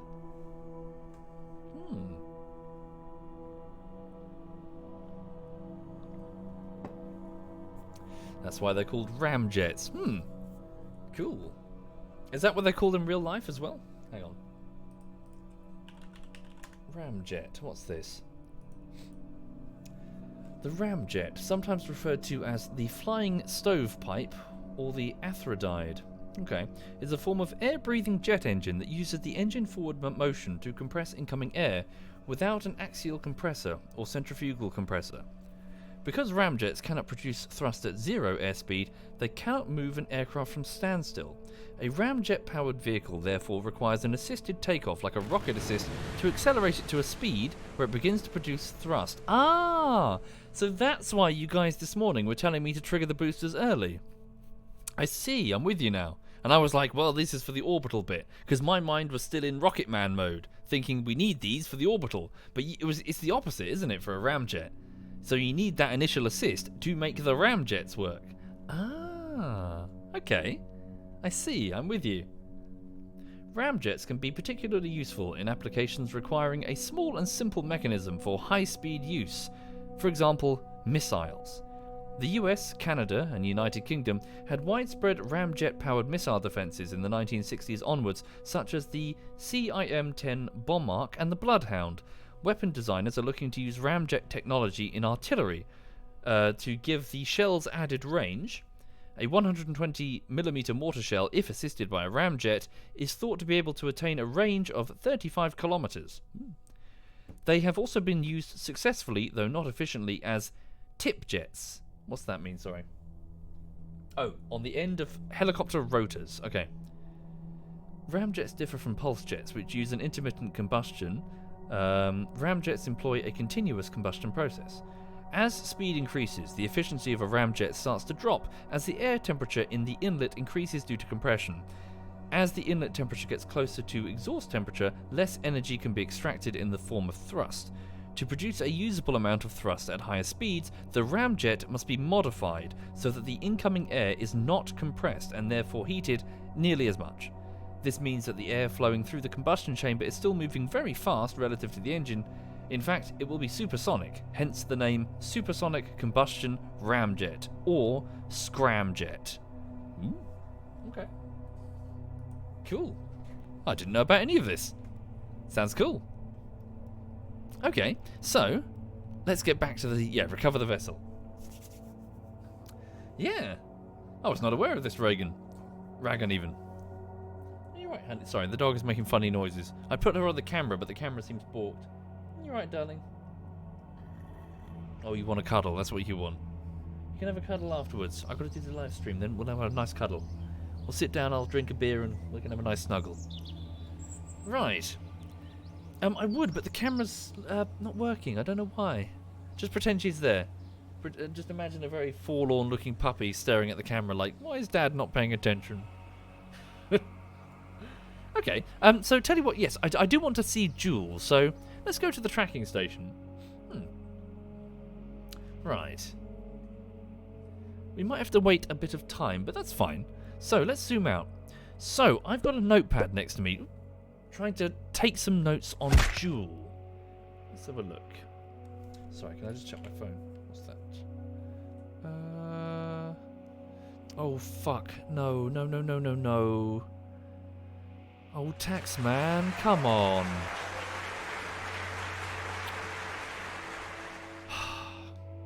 Sorry, I'm faffing around with tax-related nonsense this week.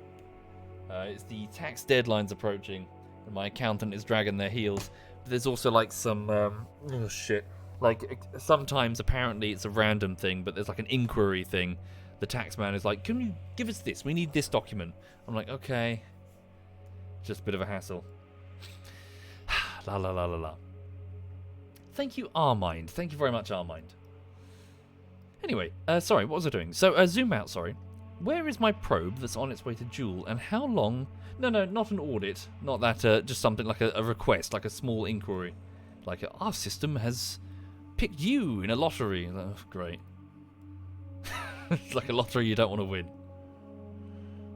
Okay, cool. So how long until it arrives? 1 year and 58 days until this probe, a Joule probe, is caught by the gravity well of Joule. Here's one I made earlier, basically. So we launched it, and it's on its way all the way up. There is a slight inclination difference with the gas giant of Joule, but I'm hoping it won't be too noticeable, especially, well, too problematic, considering the purpose of this probe, and that is research. I want to figure out exactly how much delta V,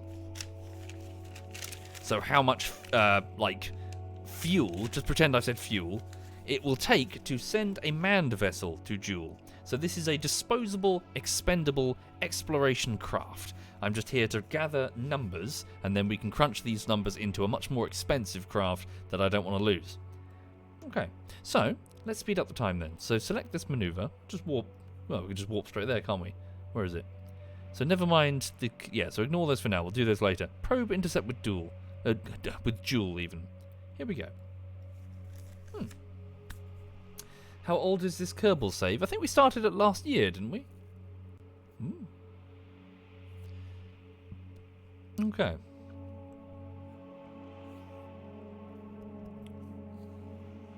Yes, we don't have the IRS. We have the HMRC. Is that the correct acronym? HMRC? Her Majesty's Royal...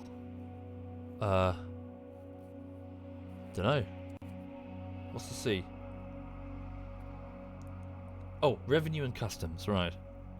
Her Majesty's Revenue and Customs. So, whereas in the IRS, if you cheat the tax man, you are presumably sent to prison. Here, you are beheaded by the Queen personally with a sword. She gets really feisty about it as well. Oh, and then they take your head and they place it on London Bridge for all to see. Thank you, Streaky Cox. Thank you very much, Streaky. Thank you. Oh yes, you have to bow as well. You still got to be courteous, even at your execution. Don't be rude to the Queen. It's a civilized nation. Yes, on a spike, yes. Jimmy Carr wasn't. Yes. That rapscallion. Oh, dear me. Sorry, for those not familiar, there was a well, to be fair, not just him, a shit ton of people. Was it the Panama thing? You know, the whole fake companies in Panama? We had a prominent comedian who was caught by it. And at the time, I'm pretty sure he still is, I'm not sure. He hosted like a very popular, what's the word for it? Like panel show on television. And so he was being ribbed during the panel show. All the other comedians had a chance to take a dig. Yeah. Was it 8 out of 10 cats? I haven't had a television in years. Okay. Right, here we are. So, the probe is now... Wow, that's a huge... well, it's a gas giant. Of course it has a huge gravity well. Welcome to the orbit of Joule. Now, we did send up a craft earlier, bear in mind. This ComSat is here. So if I switch over to the communications array... So we have a direct link with the ComSat with a very meaty satellite dish on it, and it's communicating back to the Kerbin command. So, let's switch over to the Joule probe. Now then, honestly, I don't know what I'm doing at this point. I've never gotten this far. insofar as far out in the solar system. So, I've sent, obviously, probes here, but I've never gone lower. We've just sort of hovered above the gas giant and never really approached it. So let's explore, shall we? What's here? Let's have a look. So, I've got 5,410 delta V remaining. So, again, just pretend I said fuel, for those not familiar. The ability to move this amount of mass around. Either speed it up or slow it down. So, now that we've arrived, where is the periapsis? There it is over there. So, let me just place a maneuvering node here. In 40 days' time, we will approach this maneuvering node. Okay, so, what will it cost me to slow down to avoid shooting straight past Joule? Oops, other way? Is it the other way? Which one's more? No, that's reducing the scale. Okay, hold on, I've gone too far. So, in order to be captured in high orbit, just doing this mainly for the calculations, for my records. Wow, that's expensive. That's very expensive. 1,381 delta V. Where's my pen? So, okay. Inclination difference. Oh, I've written over the section that I was leaving blank specifically for these notes about pointy arrow. So, Joule high orbit will cost me 1,381 delta V. So, I'll need to slow down by that amount in order to stop sailing past the gas giant and instead enter orbit. So we'll do that now. Oh, I've got one of these probes that can't automatically do it. Oh well. Okay. So, let's explore, shall we? So that's in 40 days, and it's a 7-minute burn. Hopefully... Oops. What happened? Oh, wait, is it the alarm? Probe intercept. Yeah, just cancel that. There we go. Whee! I could do a couple of gravity assists. I could, but here's the thing. We're still exploring. I don't even know what's down there. I don't even know what's down there. I can see moons. I don't know what they're called. I don't know what's there. So we could indeed do a gravity assist, but let's figure out on what and how. So 1 minute. Start. Start any time really, but there we go. So yeah, we are burning quite a bit of electrical charge. Here we go. So also that's a good thing to note. So we are getting. What is that? No, that's the drain, isn't it? So what is that? Is that the total amount we're getting right now? 2.25 electrical energy? That's it? Yeah, I guess it is. 2.25 for 3 extra large. 2.25 total for times 3 solar extra large. Okay. That's very inefficient. We are far from the star. Far from the star. So we'll have to stop and start repeatedly to initiate these Xenon engines. Dawn engines. Always turn off a couple of them. No, that wouldn't help. It's a drain of 32. Yeah. Yeah, poopy angle as well. That's not helping. Okay, so we'll stop and start repeatedly. Right. Should I, okay, speed up. Is it shift? What's the thing? Is it alt? Alt, there we go. So I'm speeding this up a smidge.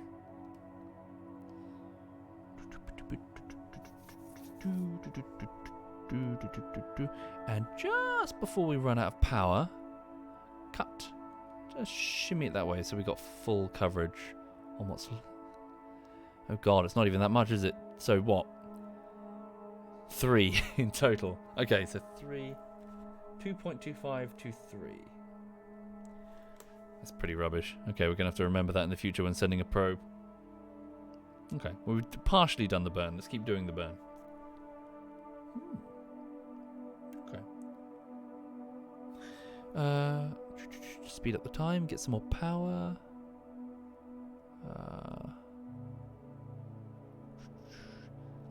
Xenon engines are efficient, but god damn are they slow. Yeah, it's a bigger battery might be wise as well.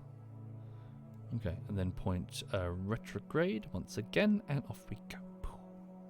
Right.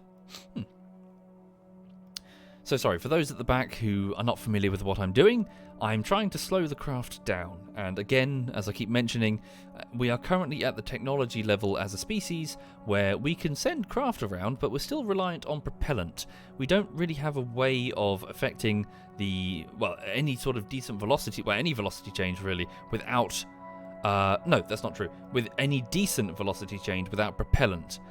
We can try to exploit solar winds and stuff like that, but really, if we're sending probes, pieces of metal around speedily, yeah, we need to burn propellant.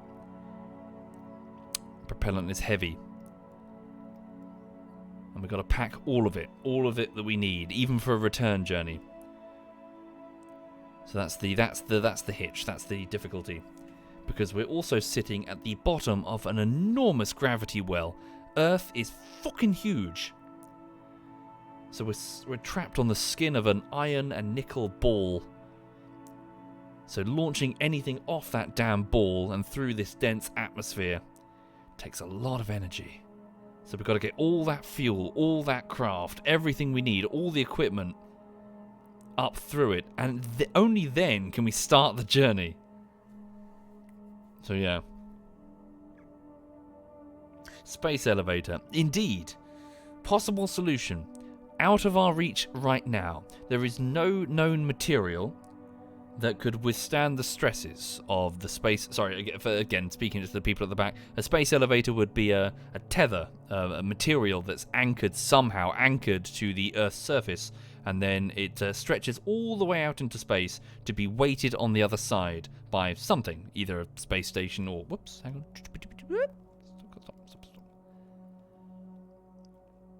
There we go. Oh shit! No! Stop. There we go. Yeah, sorry, like a tether that would be weighted to the surface and effectively would stretch off through the atmosphere and out into space. At a geostationary? Is that the correct word? Position? So it wouldn't move. It would just be completely still. Like imagine the best way to describe it would be imagine is it a bolus thrower? As in, you've got a stone on the end of a rope, and you're spinning it repeatedly. You're standing in one spot and you're spinning. That's what the Earth is doing. It's continually spinning. But imagine you've got a rope, and you're an ant, and you can climb up and down the rope, expending next to no energy, just walking up and down the rope. The bolus thrower is spinning, naturally. All you have to do, if you can make the rope, then all you have to do is just walk up and down it to get up into space. So again, there is no known material that can do it from Earth. However, it is actually very possible. The technology is very feasible, and we could indeed, with currently existing technology, build one on the moon. And it's strongly recommended that we do.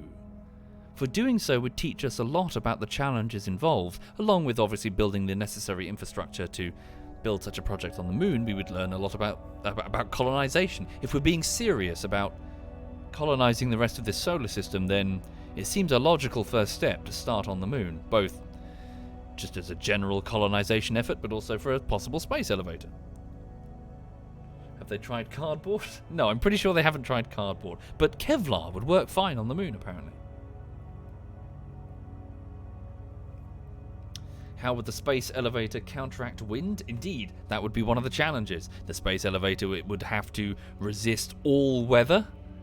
It would have to be extremely either have the ability to self-repair or be extremely just resilient with many. What's the? Is it nanofibers? What are they called? Like basically like woven bundles of extremely tough material. Carbon nanotubes. That's the word I wanted. Thank you.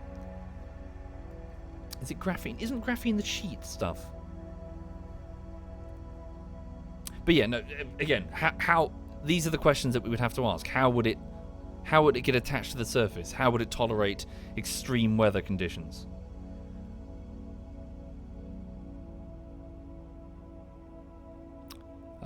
Who's going to fund it?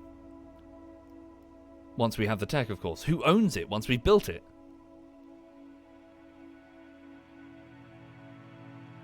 But yeah. Anyway, but that's a possible thing to consider for the future. We've got way more steps to think of there first, of course. But if we can get one built, then sorry, what was the number? I think it was something like 95% of the expense of space travel you solve right there. Obviously, that's not including the immense expense building and maintaining the space elevator. But all of this rocketry shit we wouldn't have to bother with.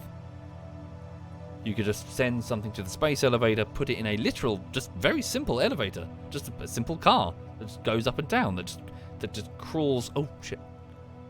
That just crawls up and down the cable. It would take a while to get up and down the cable, mind you. Probably take a few days. So bring magazines if you're if you're going up and down the cable. Did they play elevator music on the way? I fucking hope not. Any traveller to arrive at the top will be fucking mental. Been stuck on a fucking elevator for 7 days while they played that stupid Greensleeves. Yes, that's another concern as well. Yeah, these are all valid questions. What do we do in the event of, say, an attack on the elevator? We're probably not at the position, both technologically speaking and perhaps as 200 separate nations, all with their own differences, to reasonably have a stable enough base, both physically and ideologically, for a space elevator. But again, food for thought for the future. A goal, a target. Because again, as I mentioned previously, the galaxy is a shooting gallery. All it's going to take is one sufficiently big enough rock, and all of this is over. All of it. Everything we strive for as a species will be eliminated by just a chunk of rock. And there's a shit ton of rocks up there. So if we can get just one other group, just another group of humans somewhere else, living reliably, the comfortable part comes later, but other colonies just wherever, Mars, the asteroid belt, our survivability skyrockets. For there's lots of stuff that can hit a planet, but there's not a lot of things that can really badly affect a solar system. Not a lot of things.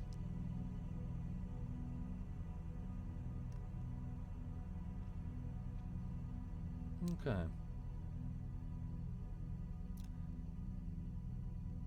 Space elevator makes no sense. The Earth rotates. The space elevator is counting on it. Free velocity, flinging you out there. Again, imagine you're the ant. You're the ant. You're standing on the shoulder of a athlete with a set of bowls. You jump. Nothing happens. You just fall off the. You don't go very far, do you? Crawl up the rope and then jump from that spinning ball. See what happens.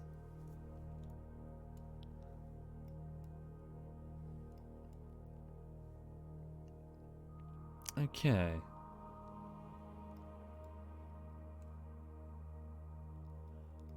Almost.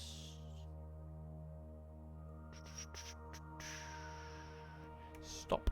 Turn. Sorry, I'm just trying to. Sorry for those just joining. This is a bit boring. I'm just. I'm trying to get. Oh, good, we did it. Oh no, sorry, we didn't. That's my predicted path. I'm just trying to get us in the orbit around the gas giant of Joule, which is Jupiter. I think, right? Or is it Saturn? Does it have a ring? Well, that's what we're here to look at. I presume it's Jupiter. Sorry, I presume it's Jupiter. Oh, pardon me. Okay.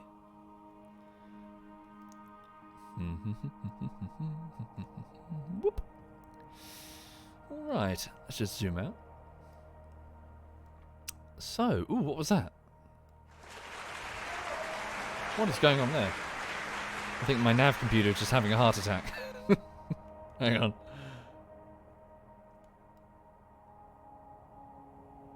Okay. We've done it. So we're in high orbit around Joule. So that's... Okay, it's like 4 years orbit, moving slowly around the gas giant. Let's go lower and say hello, shall we? How much Delta V? So I've got 4,000 Delta V remaining. Plenty to explore this place. Let's go and explore. Although it would probably be wise to do an inclination change first, because we are actually quite far off, aren't we? Before I do, though, I mean... Oh, interesting. Okay. There are many moons. I wonder what their names are. Let's go find out. Let's go introduce ourselves, eh? Give me a maneuvering node here in 36 days. Let me just... Oops, sorry. Switch over here. Can I just come down to... Oops, oopsie doopsie. So I'm just trying to go to 0 degrees inclination. Oops, what have I done? What have I done? No, it's fine. It's going the wrong way. Was I? What?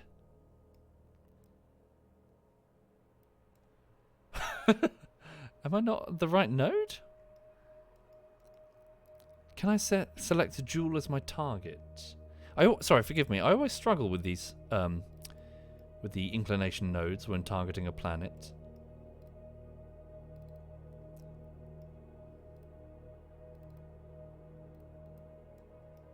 What's that? Oh, I've selected a moon. Okay, let's say hi to them. Pole, Tylo, Bop, Val, Lath. The moons of Jewel. Hello. Ooh, wow. Some of their inclinations are very strange. Very strange indeed. Select Lath as my target. Is that... Oh, I see. Have I missed the inclination node? Assuming that Lath is indeed... Okay. Add maneuvering node 1 year from now? Jesus. No, I don't want to wait a year from now. It's miles off. Nah, never mind the inclination thing. Let's come in lower. Let's just do it. So 34 days. Add maneuver. Just come on lower.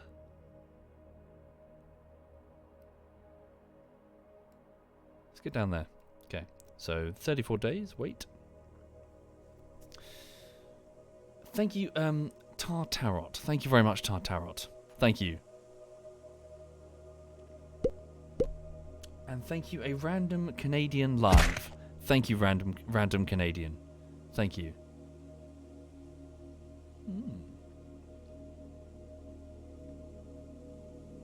Yeah, never mind the inclination. Not if I'm going to have to wait a year, Conti. Yes, good shout. Sorry, don't forget the notes. You are correct. So in order to come down to... What is that? That's almost... the outer ring of... What is that called? Pole. So in order to get down to Pole, I need 253 dV to Pole orbit? Okay.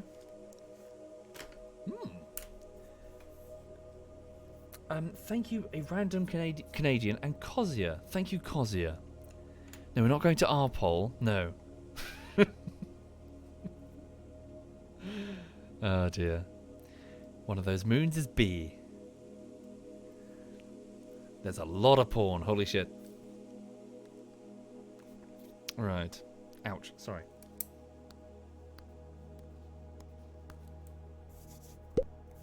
Is the game good? The game is excellent. I strongly recommend Kerbal Space Program. Hang on. So, it's a short burn.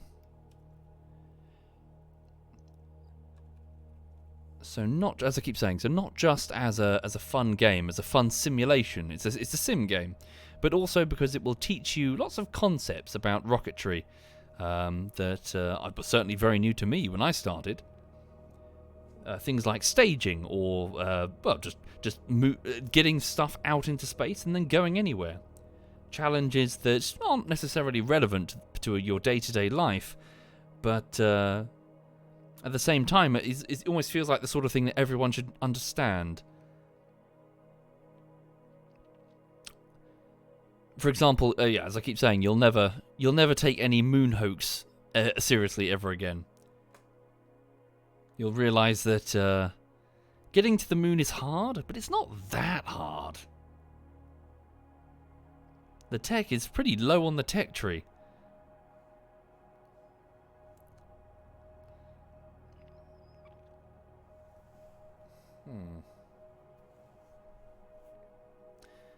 Well, Kerbal Space Program 2 isn't out, Toakaro, but I would personally recommend perhaps being a bit skeptical because their development has turned into a bit of a sleaze fest. It's controlled by a very horrible company now. This, however, was a labour of love made by, initially, one dude who really, really wanted to make this to the point that he wanted to leave his marketing firm that he was working at to do it. And the marketing firm said, no, just work for us. Just, make it in-house. And so he did. It's, it's made by someone who you can tell... Oh, Jesus, 279 days just to fall down? Okay. Yeah, it's a beautiful game, this.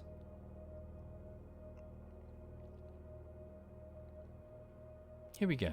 So, the probe is now falling down towards the orbit of that outer moon called Pol.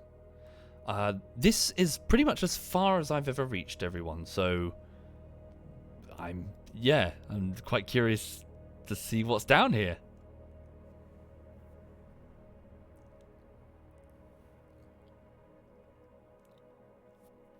That may be the case, Kremhart, and good luck to them. But, regardless, it's not them that's going to be making the decisions. Tone at the top.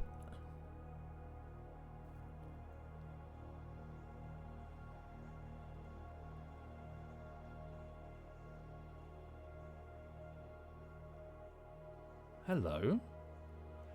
Look at all of them. It's like they're dancing. Okay. So let's now reduce. Retrograde. Here we go. How much would it cost me to bring this down to pole orbit? Another 400 to circularize it. Let's do that now then. So... 58 minutes, speed up time. So sorry, 400. So 253 dB to pole orbit. And it's another 400 to circularize to pole orbit. God, my handwriting is atrocious. It's just gone year on year. It's just gotten worse and worse. Okay. 1 minute and... Hang on. There we go. Have I fired my phasers at the Klingons? No. Let's see if there are Klingons here. Ooh, look at that. Beautiful. So yes, Jupiter, our protector. Jupiter has spent millions of years clearing the solar system of a huge amount of debris, a lot of which probably would have hit the Earth if it weren't for its efforts. Jupiter stands silent over us like a guardian, watching our backs. Without Jupiter, there's a fair chance that none of us would be here today.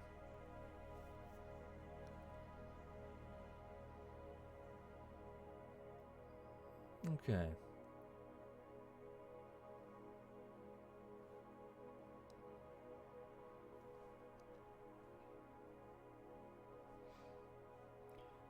So we're slowing the probe down.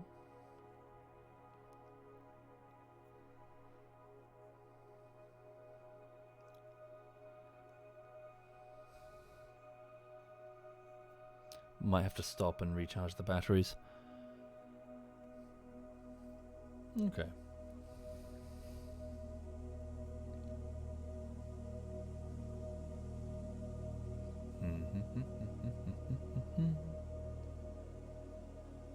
What's my objective? We're here to learn, Clockwise. We're here to gather some information, specifically navigation information.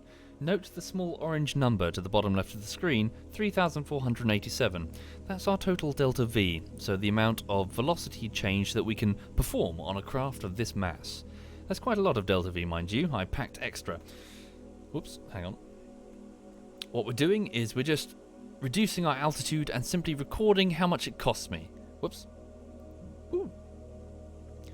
So in the future, when I send something heavier, we can perform the same delta V calculations and determine that, okay, I need this amount if I'm going to get here and then come down to the right altitude to land on Pole or whatever, whichever moon we're sending our craft to. 1 second.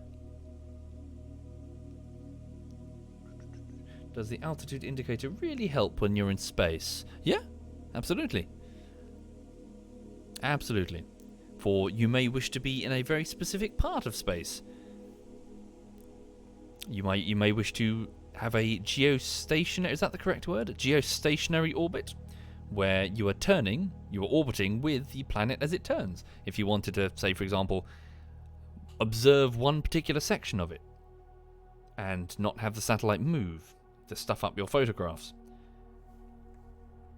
Japan has a, well, many nations do, but Japan in particular have a couple of satellites that they've deployed over the years to monitor Japan entirely, continually, with high-definition photographs that I think they make public. The reason is weather monitoring. What are they called again? I can't remember their names. The reason I know that, the reason I remember that, is that I occasionally go down the rabbit holes of watching people talk about flat earthers. And one of the flat earther videos was like, these photographs from the Japanese satellite are fake. They have an artist draw the clouds. It's like, what? Oh dear. Himawari, that's it. I think there's 2 of them, right? 2 Himawaris? Because didn't they replace it fairly recently? Okay. Right, here we go. So we are, 201. Is that 201 million meters? Okay. Ascending node, 5 degrees off. So where are we going, everyone?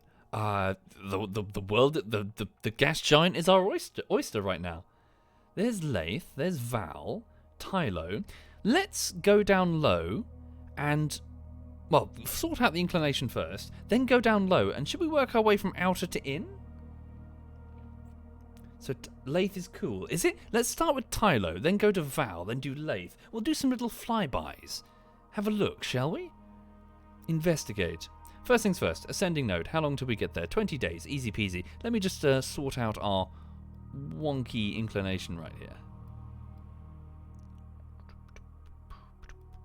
There we go. Cool. And that should be, 0, 0. Also, spoilers. Yeah, don't tell me what. So if there is something fascinating, don't tell me why. I'm here to have a look. Okay, so 160. Yeah, it's fine. I don't need to record that bit. Okay.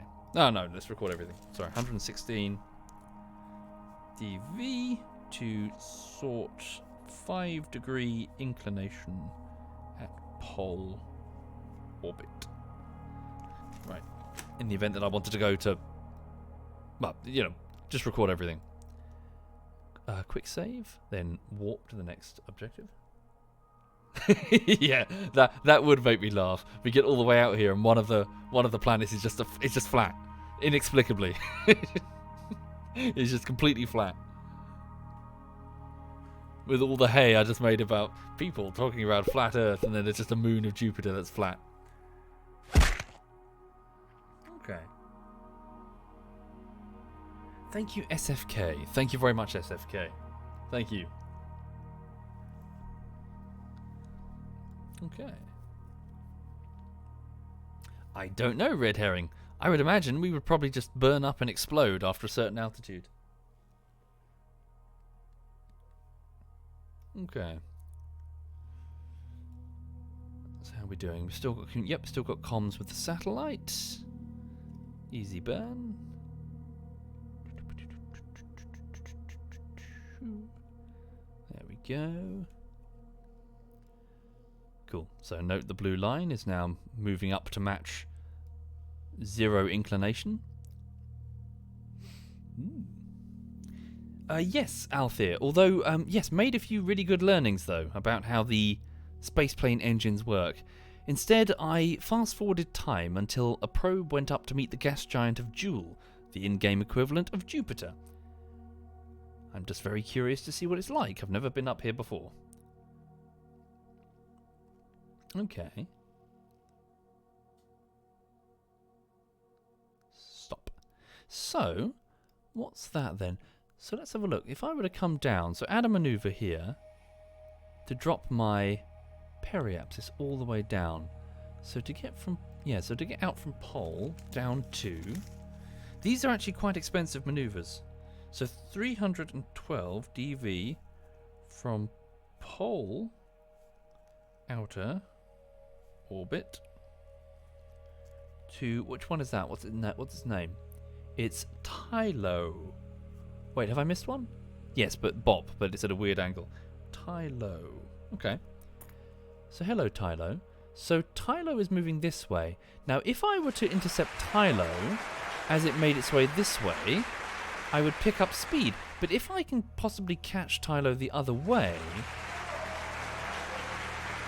I might be shit out of luck. Target at closest position. It would be on the other side by the time I do that.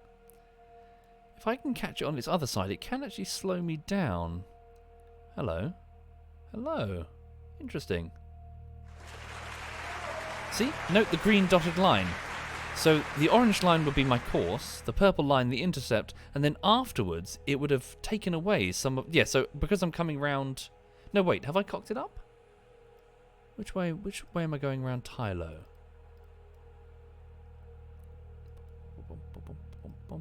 Is that still on its outer edge?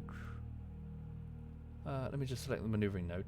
Thank you, Swaggerton and Doug and Twigs. Thank you very much. Thank you. So hold on.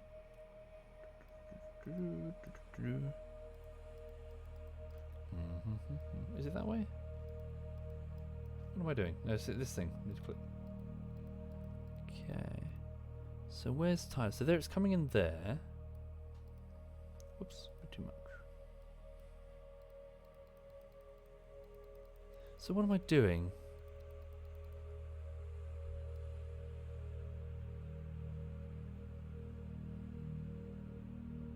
Just trying to get it right in my head. Which side am I coming in on?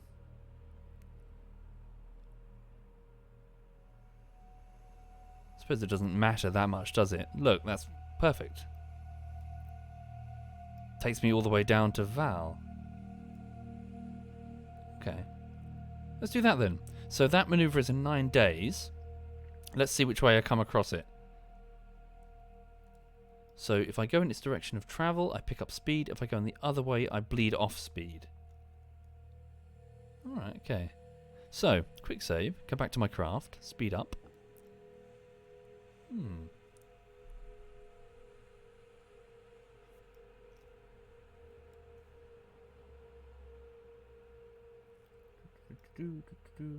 Thinking about it though, I do want to get fairly close to Tylo. We're doing a scout. We're trying to have a look and see what's there. So, well, the question is, does it have an atmosphere? Oh yeah, we're gonna have to quick. Yeah, we're gonna have to quick save and might quick load it if I cock it up then. So if I get too close and actually, sorry, don't tell me the answer if that's all right. Hang on. We're here to learn. Whoops.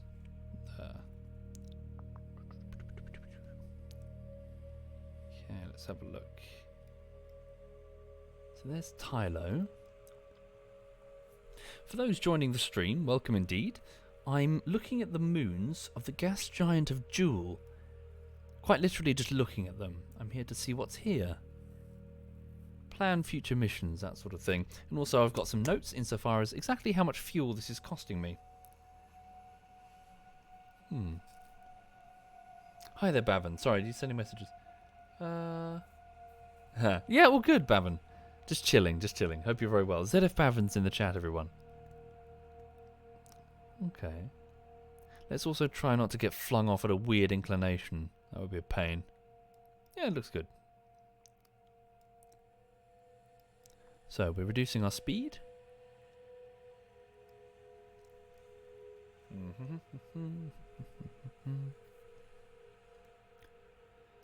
So the blue line is our current course. The orange line will be our predicted course.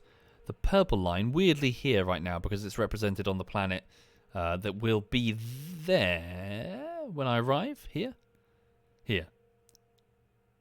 So purple line will be our course around the planet, the moon, sorry. And then the green course is our follow-up course afterwards. Whoops. Make sure I hit the marker. Okay.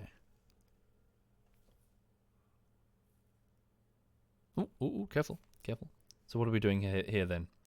bit more, so I'm going to strike the moon. Keep going. Keep going, keep going. Okay, stop. How low is that? Okay, it's quite low. Should we get lower? Ooh, it's a rocky ball thing. Okay. Might be a bit too low. I can always pick up speed afterwards, can't I? Yeah, it's fine. Okay. Let's go say hello. Turn around the other way. Turn prograde for a second. Can I get closer?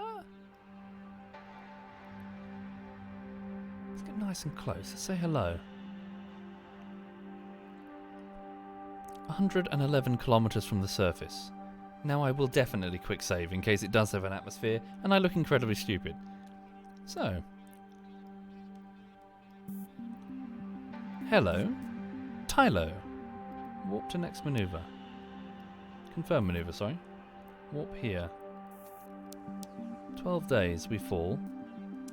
Select the probe.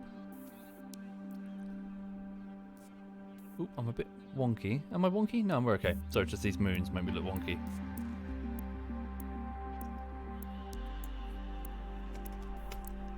Tylo. Notes. My Evernote.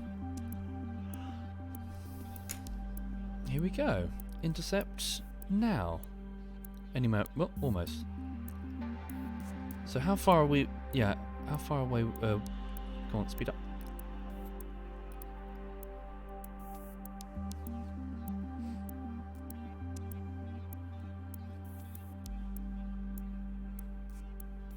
I'm not sure, Kiranov. Sorry. 1 minute. I'll have a look for you. It's called Ascendant, the Age of Earth and Stone. I've not heard it before.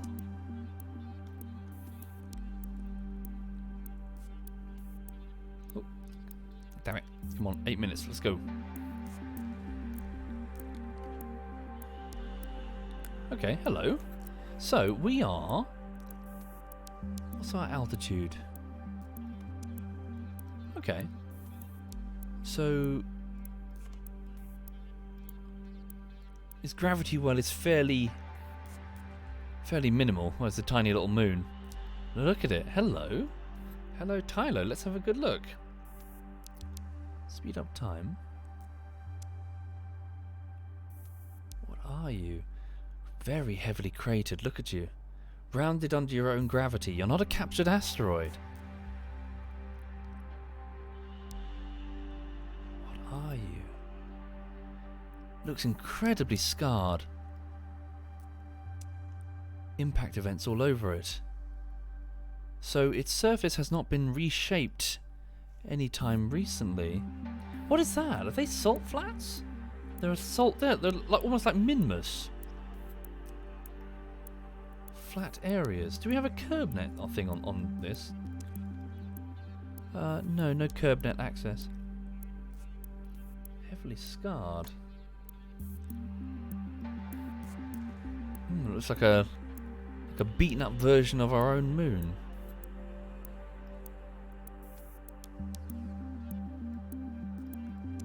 Neat. It does. It looks like a muddy minmus. Curious to wondering what that is over there.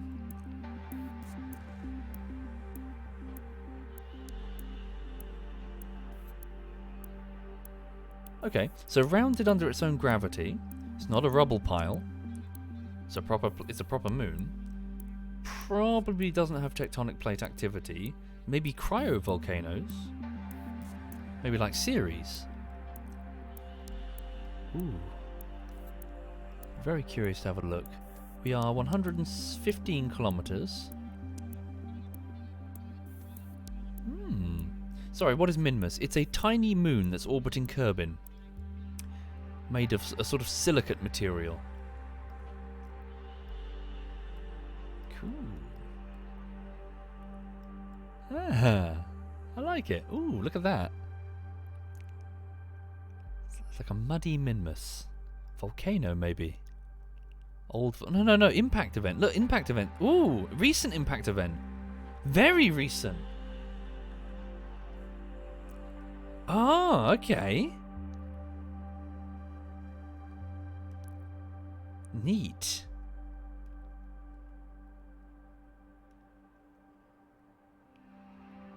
Cool, okay. That's Tylo, everyone. Never seen that before. Nice to meet you, Tylo. Hope to see you again soon. No, we don't have any science things on board at all. Again, the purpose of this probe is purely to gather navigation data. To see what is here and what it costs to get here. Okay. So that's Tylo. Now, we've just escaped Tylo's gravity well there, and we're back orbiting. But now, we're much lower down. Should we do Val next, or should we do Lathe? Let's do Val next. Select Val as the target. And from this position here, whoopsie, this position here, we're going to have to go up a little bit if we want to meet Val. Where are you? You won't be in a favourable place. Oh, that is quite an expensive... Yeah, much more expensive than I anticipated. 318 delta V. So hang on. So 318 dV. So I guess gravity assists are the name of the game here, aren't they? Okay. Just fly a few orbits? Just maybe, actually, now that you mention it. Yeah, you might... Yeah, maybe that's wise. Just be patient. Okay. So 318 delta V to go from... Where are we? Tylo-ish altitude. Ish orbit. To...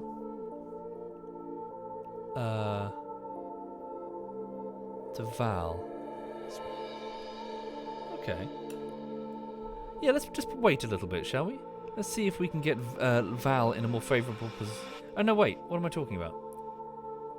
Target at closest approach is there. Is it? Really? We're going to skim it already? Can I just, like... be cheeky? Yeah. Okay. No, I'm just going to be cheeky. Okay. Alright. Yeah, don't go on the wrong side, though. There we are. Alright. Yeah. Oh, this is cool. Loving this. Look at all these tiny moons close together. And then afterwards, we'll be able to go and visit Lathe. Come down even lower. I mean... Oh, then we can skim Jewel itself. Oh, this is going to be beautiful. Okay. Let's do it. Although that might be a bit of an oopsie because I think I'm about to smack into Val. Sorry, Val. We've only just met. Hang on. We haven't even met yet. Hello. Right, 634. What are you? Another rock. Come down low. 82 kilometers. Should be enough. Only 89.9 delta V for this maneuver in 6 minutes. Quick save. Stand by. So for those joining the stream, I'm touring the moons of Jewel for the first time ever. That's Tylo.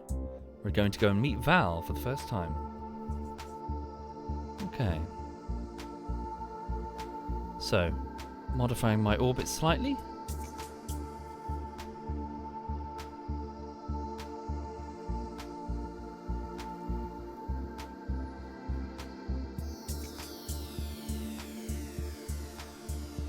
Yeah, I will note that. Good shout.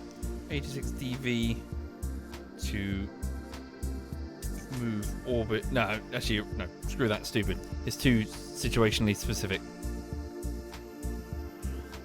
Okay, hold on. Just need to... Whoops. Shouldn't have done that. I just deleted the thing. Where's Val? Where are you?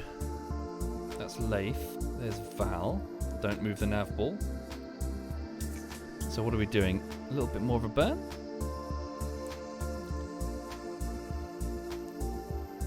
Cut. 83 kilometers. Right, let's do it. So, how long will it take until we zip around Jewel? It'll take 3 days. A 3-day journey. Let's do it.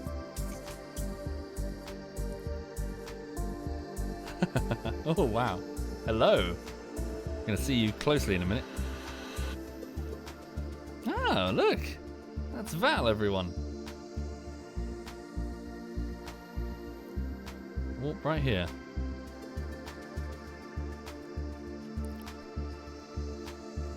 Okay, what are we looking at here? Ooh! Could this be Europa? Is this a representation of Europa? That's one of Saturn's moons, isn't it? I wonder. Probably the most... Probably. Or is it Titan, do you reckon? I don't know much about Titan. Europa is from Jupiter. Yeah, I think they've sort of... They've mashed them together, haven't they? It might be Europa, I'm not sure. So Europa is probably the most fascinating planet in our entire solar system. Or at least beyond our planet. Hello. Extremely tantalizing evidence of liquid water on Europa. Anything that man tells Hello. me will be a lie. Of course, Jim. Of course, Jim. Okay. That is really mountainous. Look at it. Huge mountain ranges. Covered in maybe ice? The whole thing looks like it's ice. Uh-oh, we gonna be okay? There's no atmosphere, right? We're not gonna get any drag. I hope. I'm nervously looking at the gauge. That is extremely hilly. Of course, Jim. Of course, Jim. Of course, Jim. Of course, Jim. Wow, okay. So in contrast to the salt-looking flats or mud flats of Tylo, this is a frozen, mountainous world. Look at the tall, sharp, jagged peaks. I wonder if there's an ocean under there. Could be. And we know, based on life here on Earth, that not all life necessarily needs access to sunlight in order to be thriving. If there's volcanic activity on this world, and if there's an ocean, an active water ocean beneath it, it could well harbour life.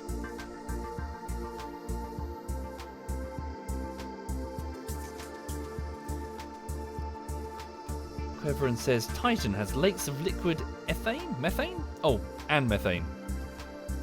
Liquid ethane, sorry.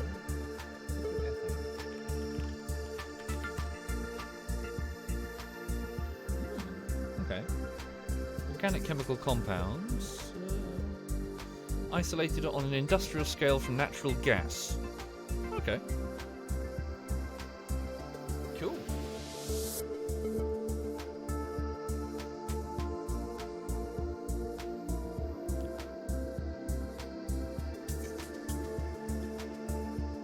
Yeah, okay, interesting. Be cool to send a probe down there.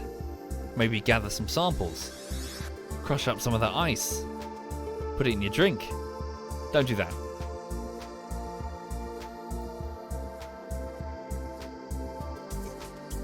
Okay, so that's Val. An icy, inhospitable world. Now then. Yeah, made entirely of Ice 9. So, we're going to do... Oh, what's that? Oh, wow! How wonderful! We're about to have an interceptive lathe. We didn't do anything. Okay. So, we're going close around Joule. And then we're going to see the last planet. The last moon, Lathe. So yeah, it's quite easy to... Well, not the last, the other two over here that we can go to if we want. So here we go. So once we're here, it's actually relatively easy to get around.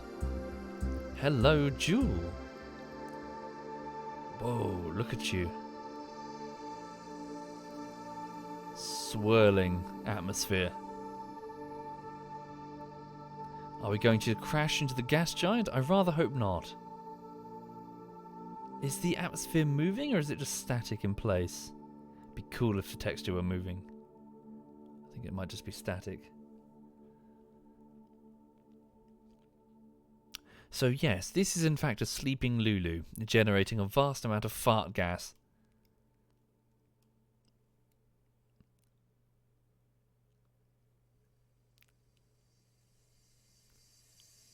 Cool.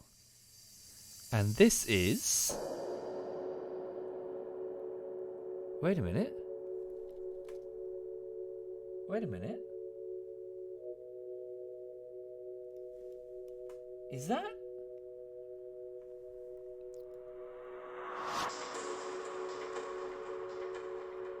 Is that an ocean?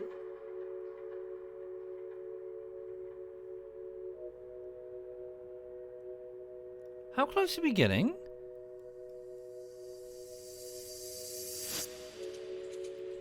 That's not liquid water, is it?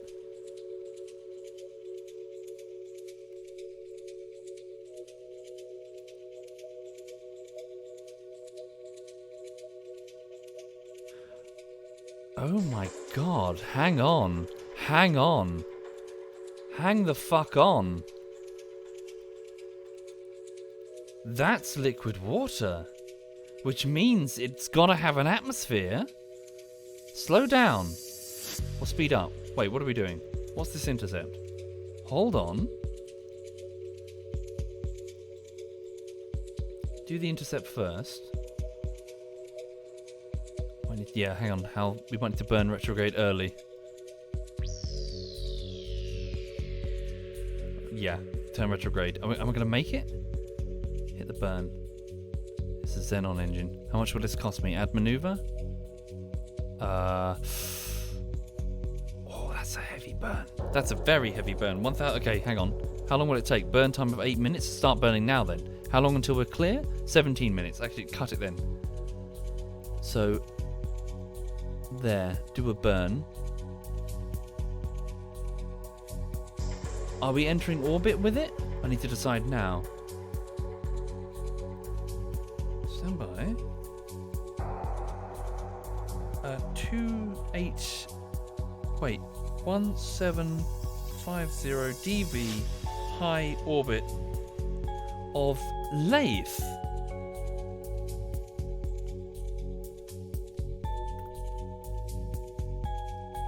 Holy shit. Okay, hang on. Start the burn. How far are we to the apoapsis? 3 minutes. Okay, so node in 5 minutes. Just start now. Start burning now. We're going to have to stop repeatedly to get the engines charged. Okay, I wasn't expecting that. I've never seen... I mean, Eve has oceans, but they're like jet fuel. That doesn't look like jet fuel.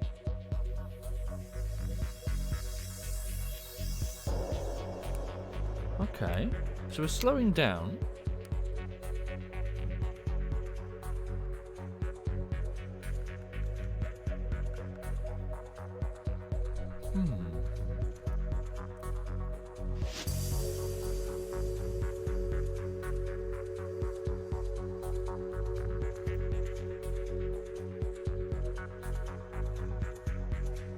Could be here a while. This will be most of our Delta V. At this point, the probe is useless. Thank you, Zorro Arc. Thank you very much, Zorro.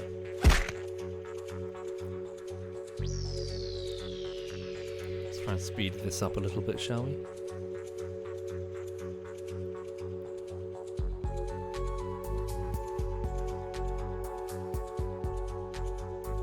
Okay, cut that engine. Start recharging. Either way, it doesn't matter. Shit. Being overridden by the computer. There we go. Hold. Keep recharging. How long? We haven't... yeah, we'll be okay. Just keep burning little bits at a time.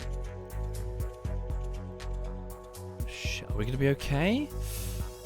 We're going to pass it. Damn it. Shit, damn it. Do another quick burn.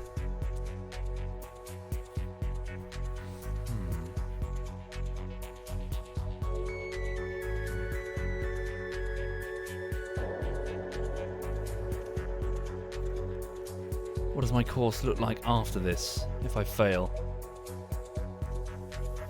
We're just going to try and get another intercept again. Just go around, find a cheaper solution insofar as Delta V. Is there a cheaper solution?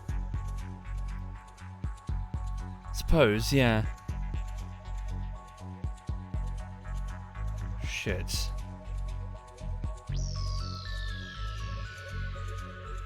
You're right. Cancel that then. Let us fly through and then replan. What are you? What are you?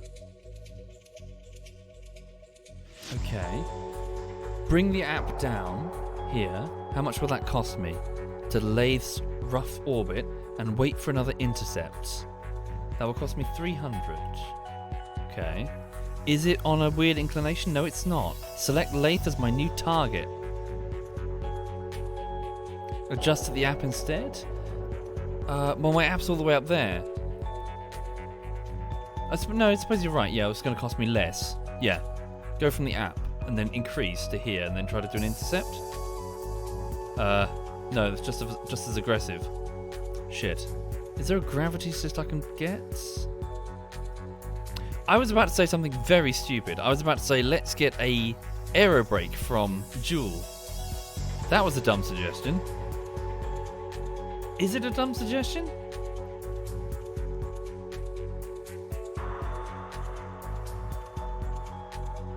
Please don't. Yes, I think it might be a dumb suggestion.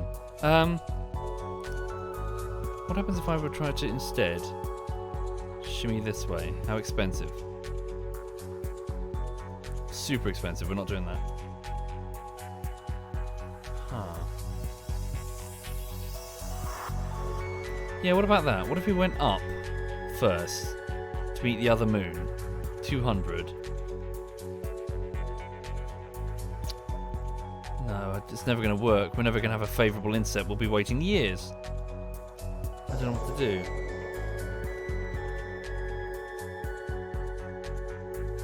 Could just wait and be... Yeah. What, just wait, like, for Lathe to come around again?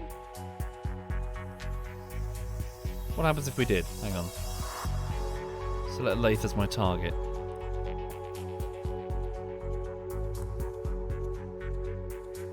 We're holding stable anyway, so it's fine.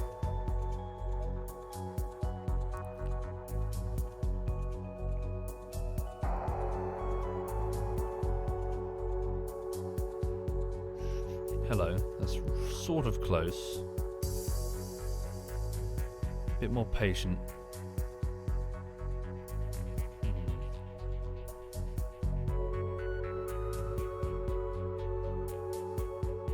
Hello.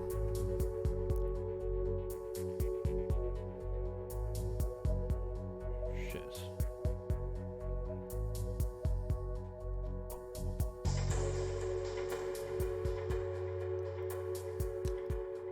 Come on, Lathe. I think I'm waiting too many orbits. Do you reckon?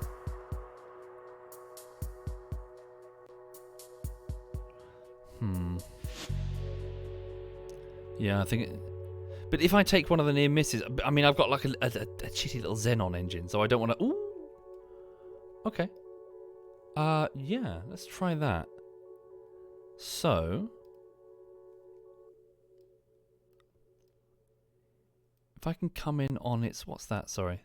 That's Val again. Hello, Val. What's Val doing to me? Is she going to knock me lower, or... Sorry, ignore Val for a second. Go from my apoapsis. But never mind the apoapsis, go from here. See what happens. If I do this. Nope. This. Yes. Okay, so... That's picking up speed, isn't it? I want to come around the other side?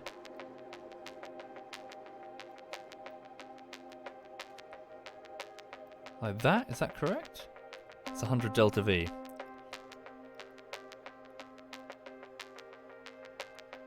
How low will we go? Where's Lathe itself? That's presumably a collision with what I presume is probably an atmosphere. If that's liquid water... Okay. Should I take it? That's only 100 delta V. Okay. I'm gonna give it a go. Give it a welly. 14 minutes until the burn. Let's do it. Speed up the time. Okay, this is quite exciting. Holy shit. My hairs are just standing up. I didn't... Yeah, I thought it was going to be like an Easter egg or something. I didn't think we were going to find this. Okay. Like when you said... Like literally when you said it's interesting, I thought we were going to find like the squad logo on the side of the planet or just something like that. On the side of the moon.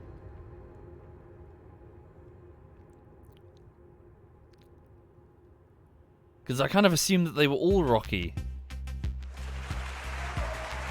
Thank you, Maltazar. Thank you. Sorry, to explain for those just joining, I'm doing my first ever exploration of the jewel moons. One of them looks like it has liquid water.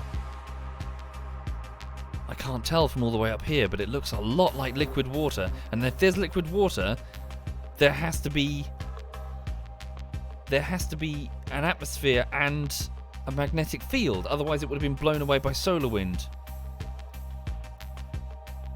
And also maybe life.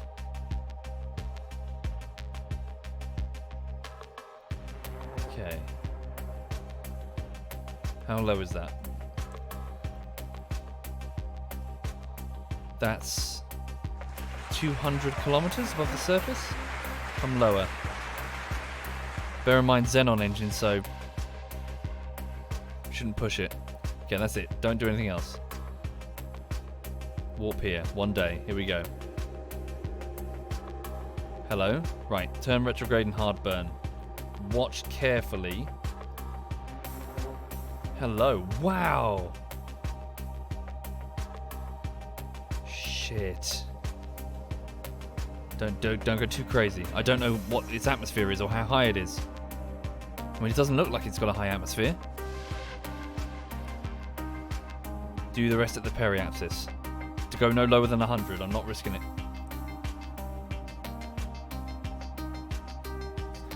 That's true. Is that true? Shit.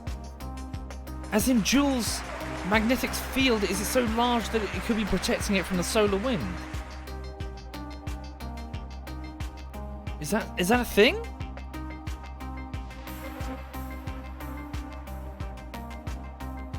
Okay, can I slow down enough? Horrible feeling the answer might be no. This might be our one chance to get a look. Mountains, a polar ice cap. 6 minutes till the lowest point. We'll be at our closest.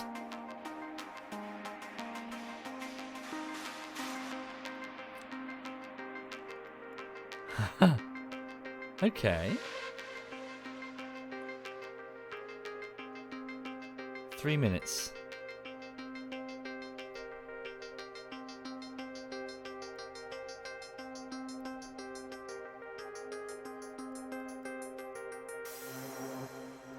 See the wispy edge of an atmosphere? It's got to have an atmosphere if that's liquid water, unless it's something else.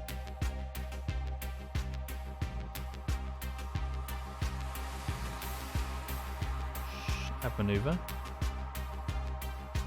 An orbit will cost me 600 delta V. I might be able to do it.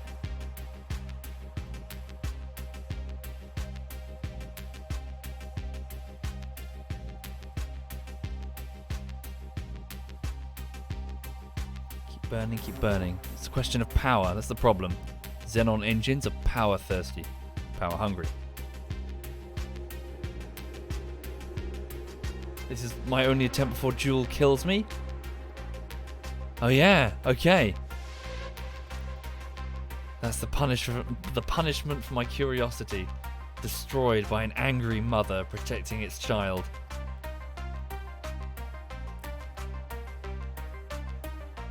Okay. Atmosphere! It's got it! It's got an atmosphere! That's the wisp of an atmosphere!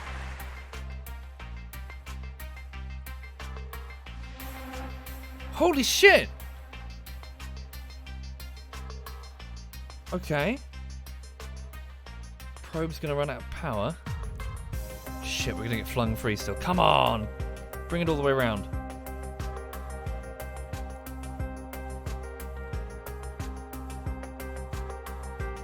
No, we're going to get flung free.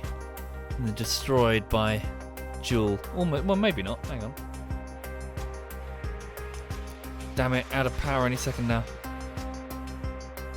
Come on. Drat. We're on the dregs of thrust now.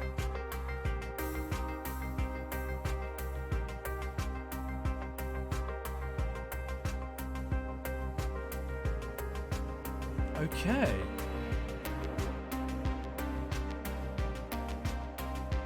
Well, that's exciting. We're definitely coming back here then. Is that a beach? Sand, maybe?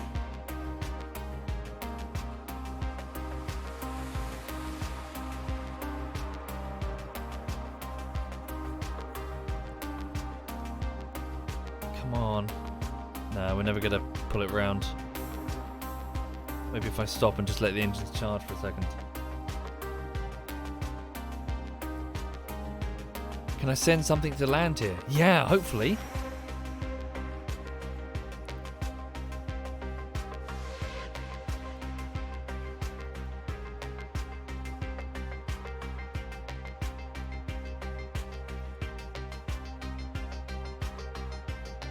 Okay.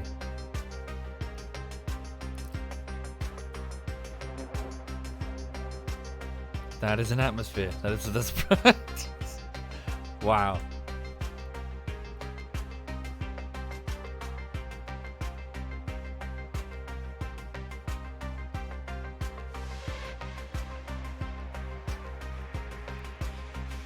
Okay, well, we're being flung free.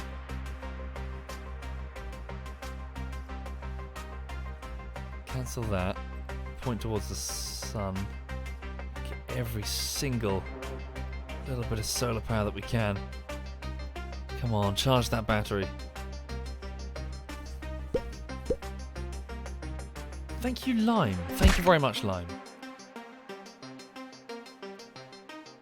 So there's no atmosphere at 78 kilometers we're climbing.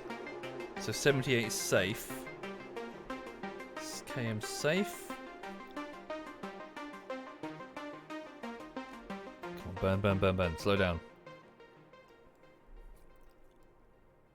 So we're climbing now, 80 kilometers. So, it seems that Kerbin is not the only blue marble. There is another,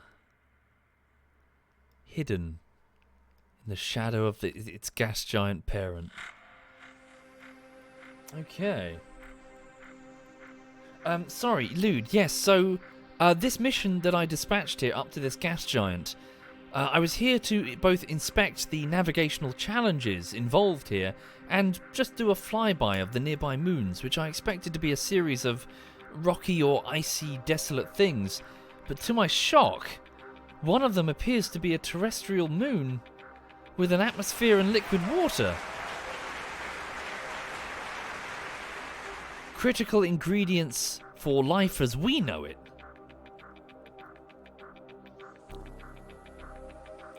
Water is all over the place. We can find water everywhere in space.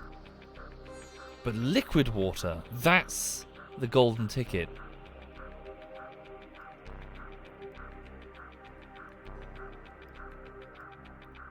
Close. I almost achieved orbit. Almost. Okay. Might be worth just cutting engines and waiting. Maybe I can get away with another pass.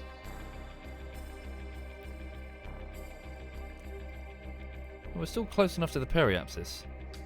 Keep trying to slow down. More power, more power.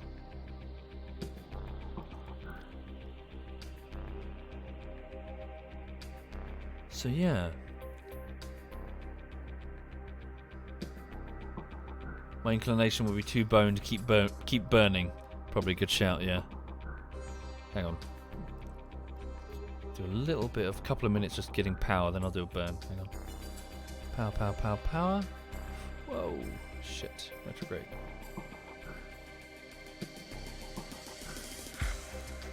Come on, come on, come on.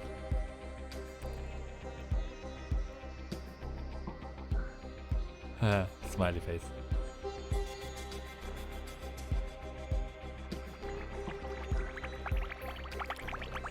Thank you, Rad Vector. Thank you very much, Rad.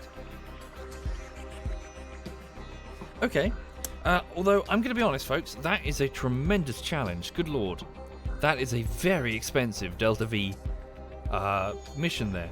We would absolutely have to use... we would have to use a lot of gravity assist there. And plan them as part of the mission.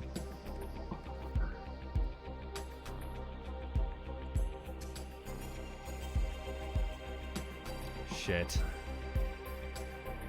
Okay, well, we're being flung free. I've got no choice in the matter now. So, stop that. Point towards the sun. Yeah, point towards our sun.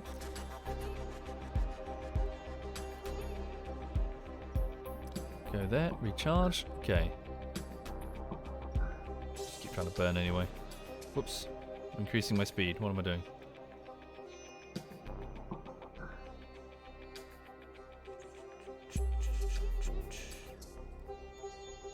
Probably doesn't matter at this point, does it? Hang on. Add maneuver. What happens if I reduce speed? Oh no. Oh, that would be a very, very aggressive. Hang on. Shit.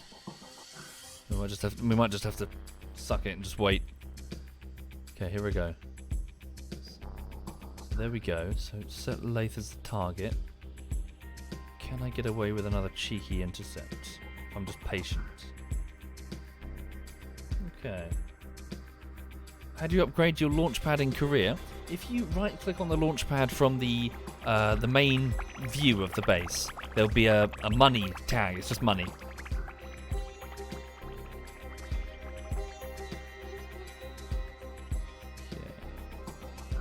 Yeah, our inclination is so scuffed. I've still got 1,500 Delta V.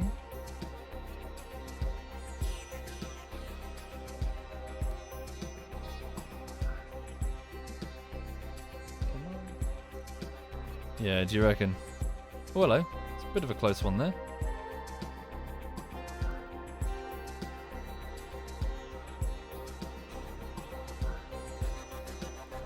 What have I just done?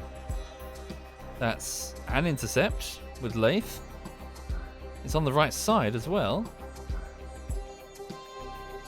Okay. Come down as low as possible.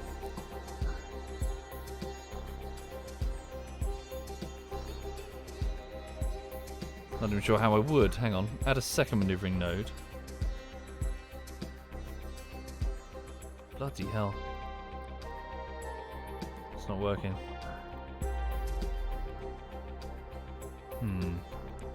Okay, just take what I can get.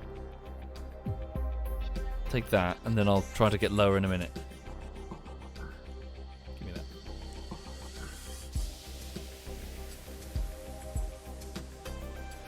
Whew. What's my next step from here? I don't know, actually. I'm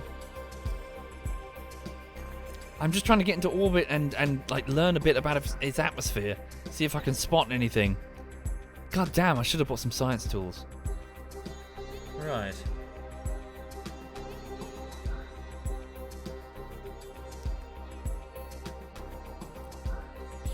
Oh, there we go. Initiate. There we go. Quick burn. Just trying to alter my course to get this intercept. Yes, should have sent a poet.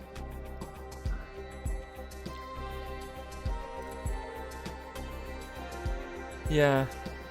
Xenons are good to get around efficiently, but if you want to go somewhere right now, like stop and say hi to go for a swim, it seems.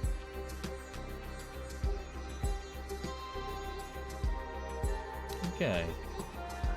Pretty difficult, Purple, but try not to let that discourage you. The base career mode does indeed... Ooh, hello. It puts the training wheels on initially. I do strongly recommend Kerbal. It's very good. Okay, so hold on. So let's now fly towards Lathe. So where are we? Okay, we've got to do one rotation. There we are. Hello. Whoa, okay, so what are we doing there? Ooh, that's very almost rounded. Okay. Add maneuver. Okay, that's only 37 delta V, and we'll be in orbit around Lathe. Holy shit! Holy shit! Holy shit! Holy shit! Holy shit! Okay.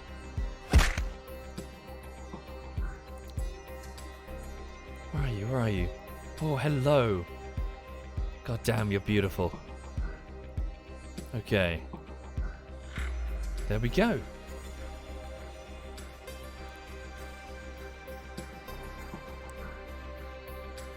We've done it! We're in orbit around Lathe. Okay. So, how low can we go? Let's learn what we can about its atmosphere, its composition, its yeah, so I mean we might have to crash this probe to do it, but that's fine. That's okay. I'm okay with crashing this probe if it means that we can get some data about what we're talking about insofar as its atmosphere. Right, so let's come down then. So we're already at the periapsis. Quick save. Now I know that 80 kilometers is safe, so let's come on down. No, sorry, notes. So 1,700 delta V to get into orbit. So from here, from high orbit to get down to, still very expensive, to get down to at least a safe area of 80 kilometers. Okay, so 453 dV from high orbit to 80 kilometers. Okay. Maneuvering node. Yep. Turn to face it. We're on it. Pretty much just burn immediately, really. Here we go. Whoops. Sorry, did I lose the thing? I did. Hang on. There we go. Oh, it's a playlist. I didn't realise. I thought it was just one thing. One album. Okay. Alright.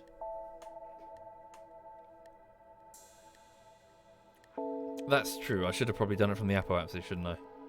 Cheaper. Sorry, let me just put brackets. Perry.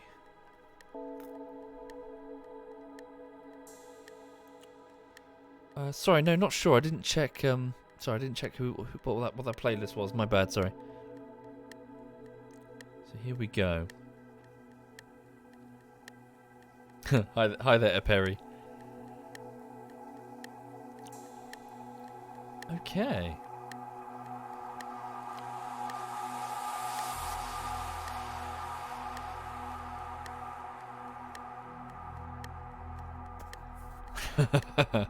Proper excited, actually.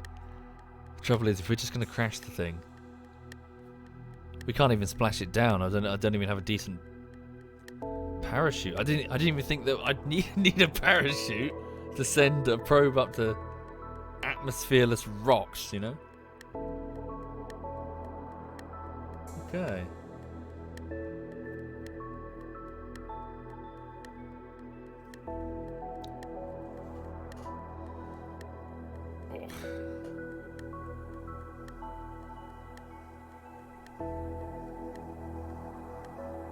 We're going to need a bit more electrical charge.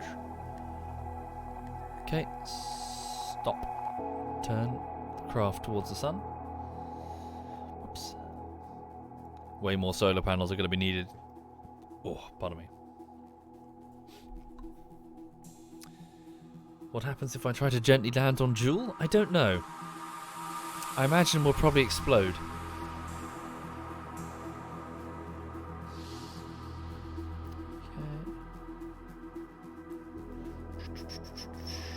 Come around again.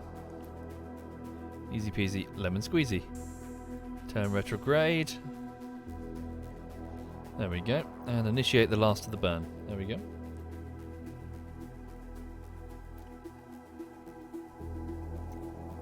So let's figure out what we're dealing with here.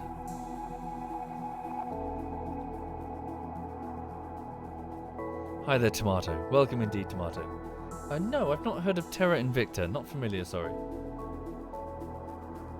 Oh, really? Okay, cool. Here we go. 80 kilometers. There we go. Confirm maneuver. Now let's go to the Perry. Same deal. Okay. Point retrograde. Hello, look at you. Very little landmass. Again, life doesn't necessarily need landmass. Oops, how much is this going to cost me to round it out in total? 80, that's 300. Okay, 180. So another 400 to round it. Out. Very expensive. It's going to be very expensive for any mission. Okay. Retrograde, let's burn. Can I afford... Oh, hang on. Can I afford this now? Shit. Should I just do an intentional crash then?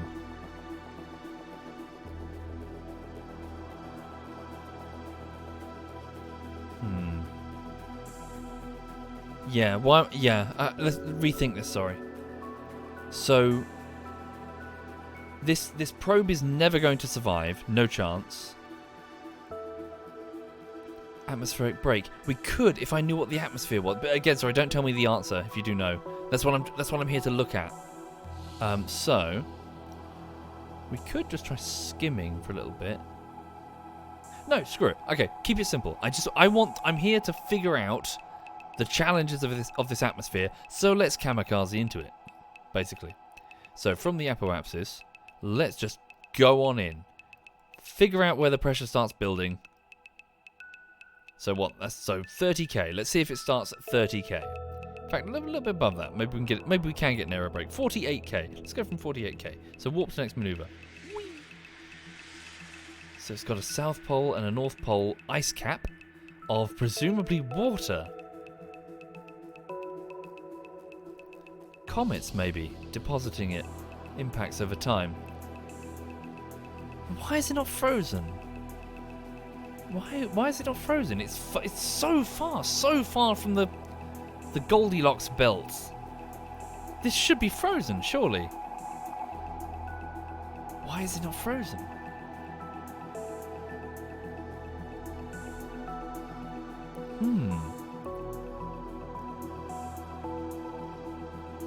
Questions. Yeah, so is it not water? Is this in fact an extremely hostile world of some other? Like liquid metal or something? I don't know. Okay, there we are. Confirm maneuver. Warp here.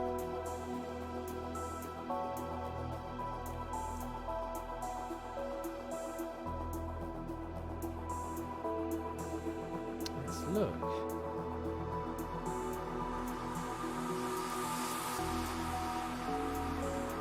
As in tidal heating.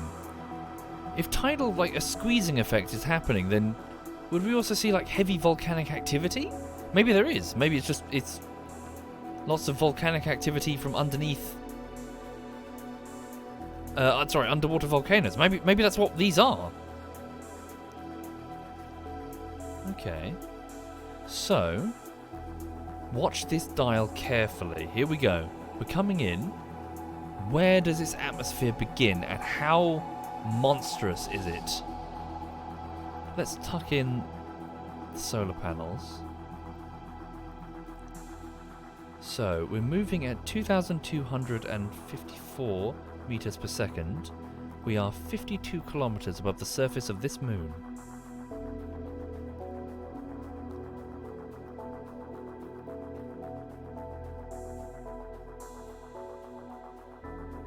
So no atmosphere at 50 kilometers.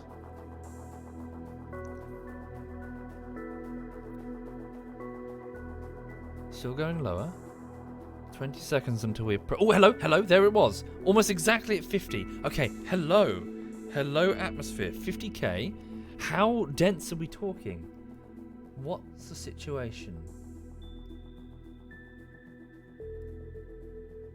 Quite wispy. Wispy at 50.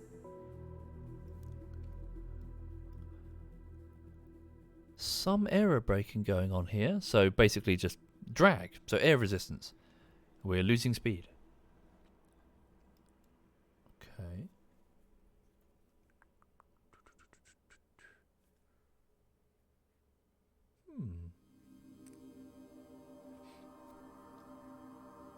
What's that? Madrid AOS. Madrid AOS. Just a error with the texture, I guess. I saw some darker spots. Oh god, if there's vegetation. What's that there? Done the whole thing again.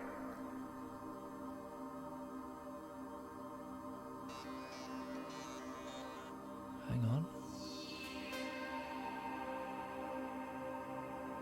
So I'm leaning into the into the PC. I'm like leaning so close. I'm fascinated.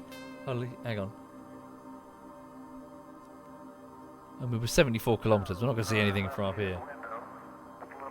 Okay, so 50 kilometers. We've got our answer, everyone. That's the edge of whatever atmosphere we're talking about. So let's just be patient. Let's just well, just go a bit lower. Go a bit lower. So go up here. Don't forget the solar panels. We're going to have to unfurl them all. Okay.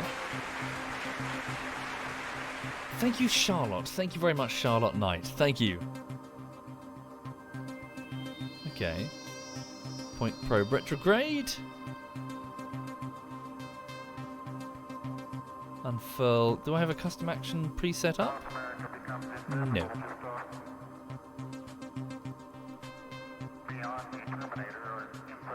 Okay. Quick save.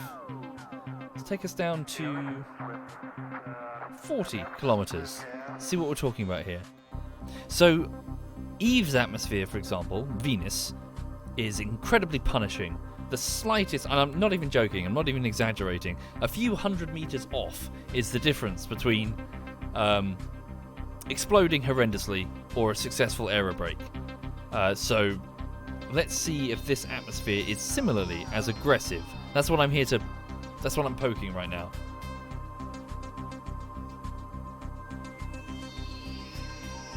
Oh, careful.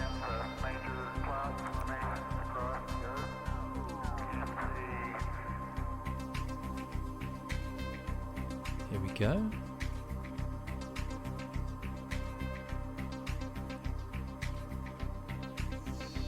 About to touch its atmosphere, whatever it's made of.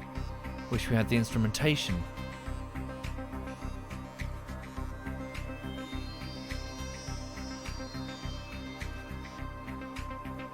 Looks a little bit like Altis, doesn't it? Looking at the shape of it. Oh, okay. Oh, okay. So it is actually right. So 47, burning up pretty badly. Okay, so it's no joke. 47. Reheating started. So heat shields will be necessary. Okay. There goes the Dawn engine. Can I spin it a little bit to try and reduce? That's not going to last long. There goes the Communitron. Have I lost control? Limited control. Okay.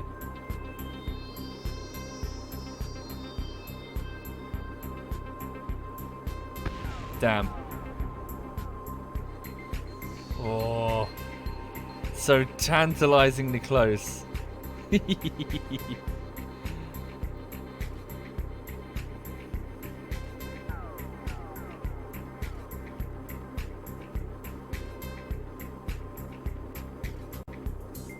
Okay.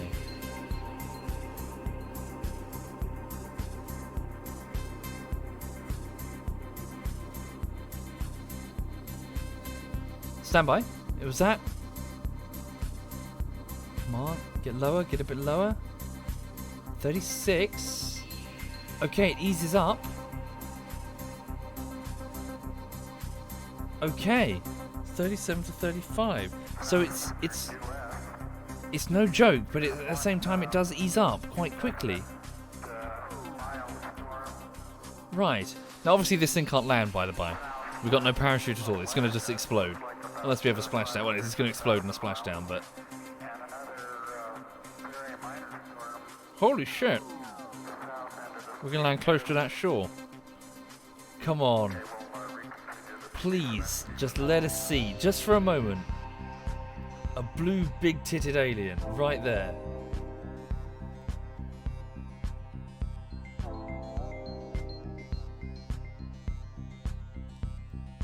That's what space travel is about, really. The more planets we can go to, the more chances we find one. Well, not just one. Millions, obviously.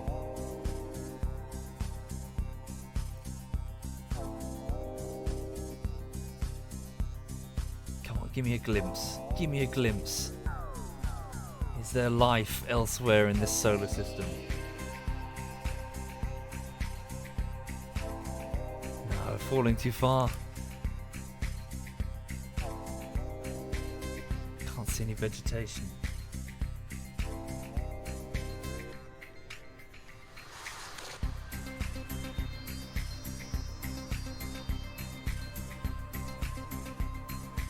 Okay. Engines on. Oh yeah. Xenon? What are they gonna do? Oh wow. Okay. Actually, weirdly, what? Okay. Weirdly? What? How is this working? How is Xenon working?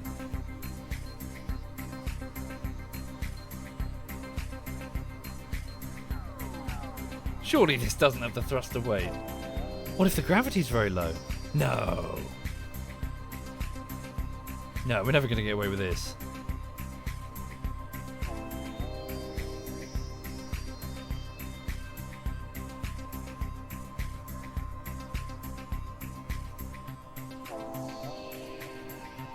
Okay, atmosphere is getting pretty dense.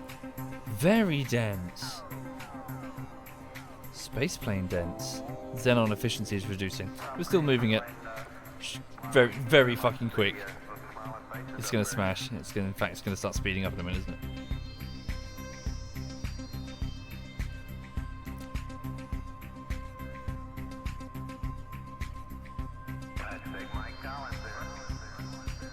Okay.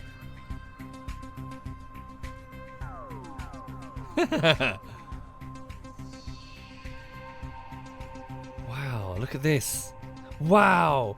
Whoa. Imagine that. Imagine having that. Looking up in your atmosphere and seeing that. Okay. That's different. And boom goes the probe, I'm afraid. Boom. Still. Any fishies? No? Holy shit! What a success! Can I zoom out fast enough? No, I shouldn't be cheeky. Save that for later.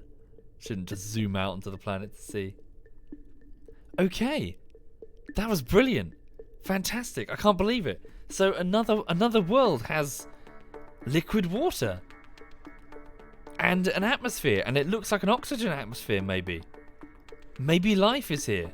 We'll find out. We'll take some samples. We'll land some probe. We'll send a manned mission. Get some samples. Get them in the lab. Get them under a microscope. It doesn't matter if it's single cell. If it's fine. Even if it's single cell. Even if we can just get a small example under the microscope. All right. Brilliant. That was great. So, sorry, for those just joining, we've just been to the moon of Tylo, which was like a rocky, muddy place as far as we could see from orbit. The moon of Val, which was like an icy, hostile, mountainous, really nasty-looking place.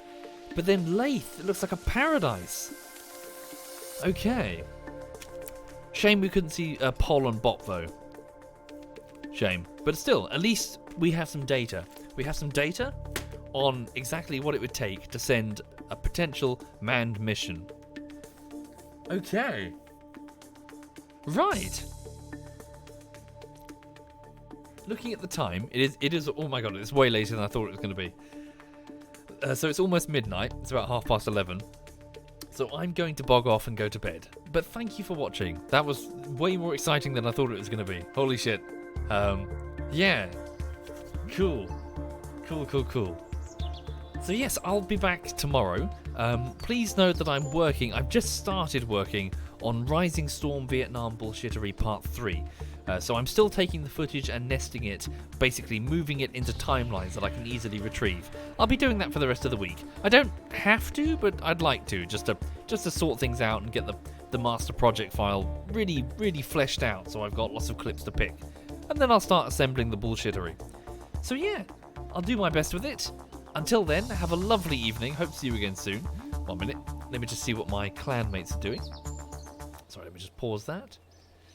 Okay. Thank you, Charlotte, and thank you, Tomato.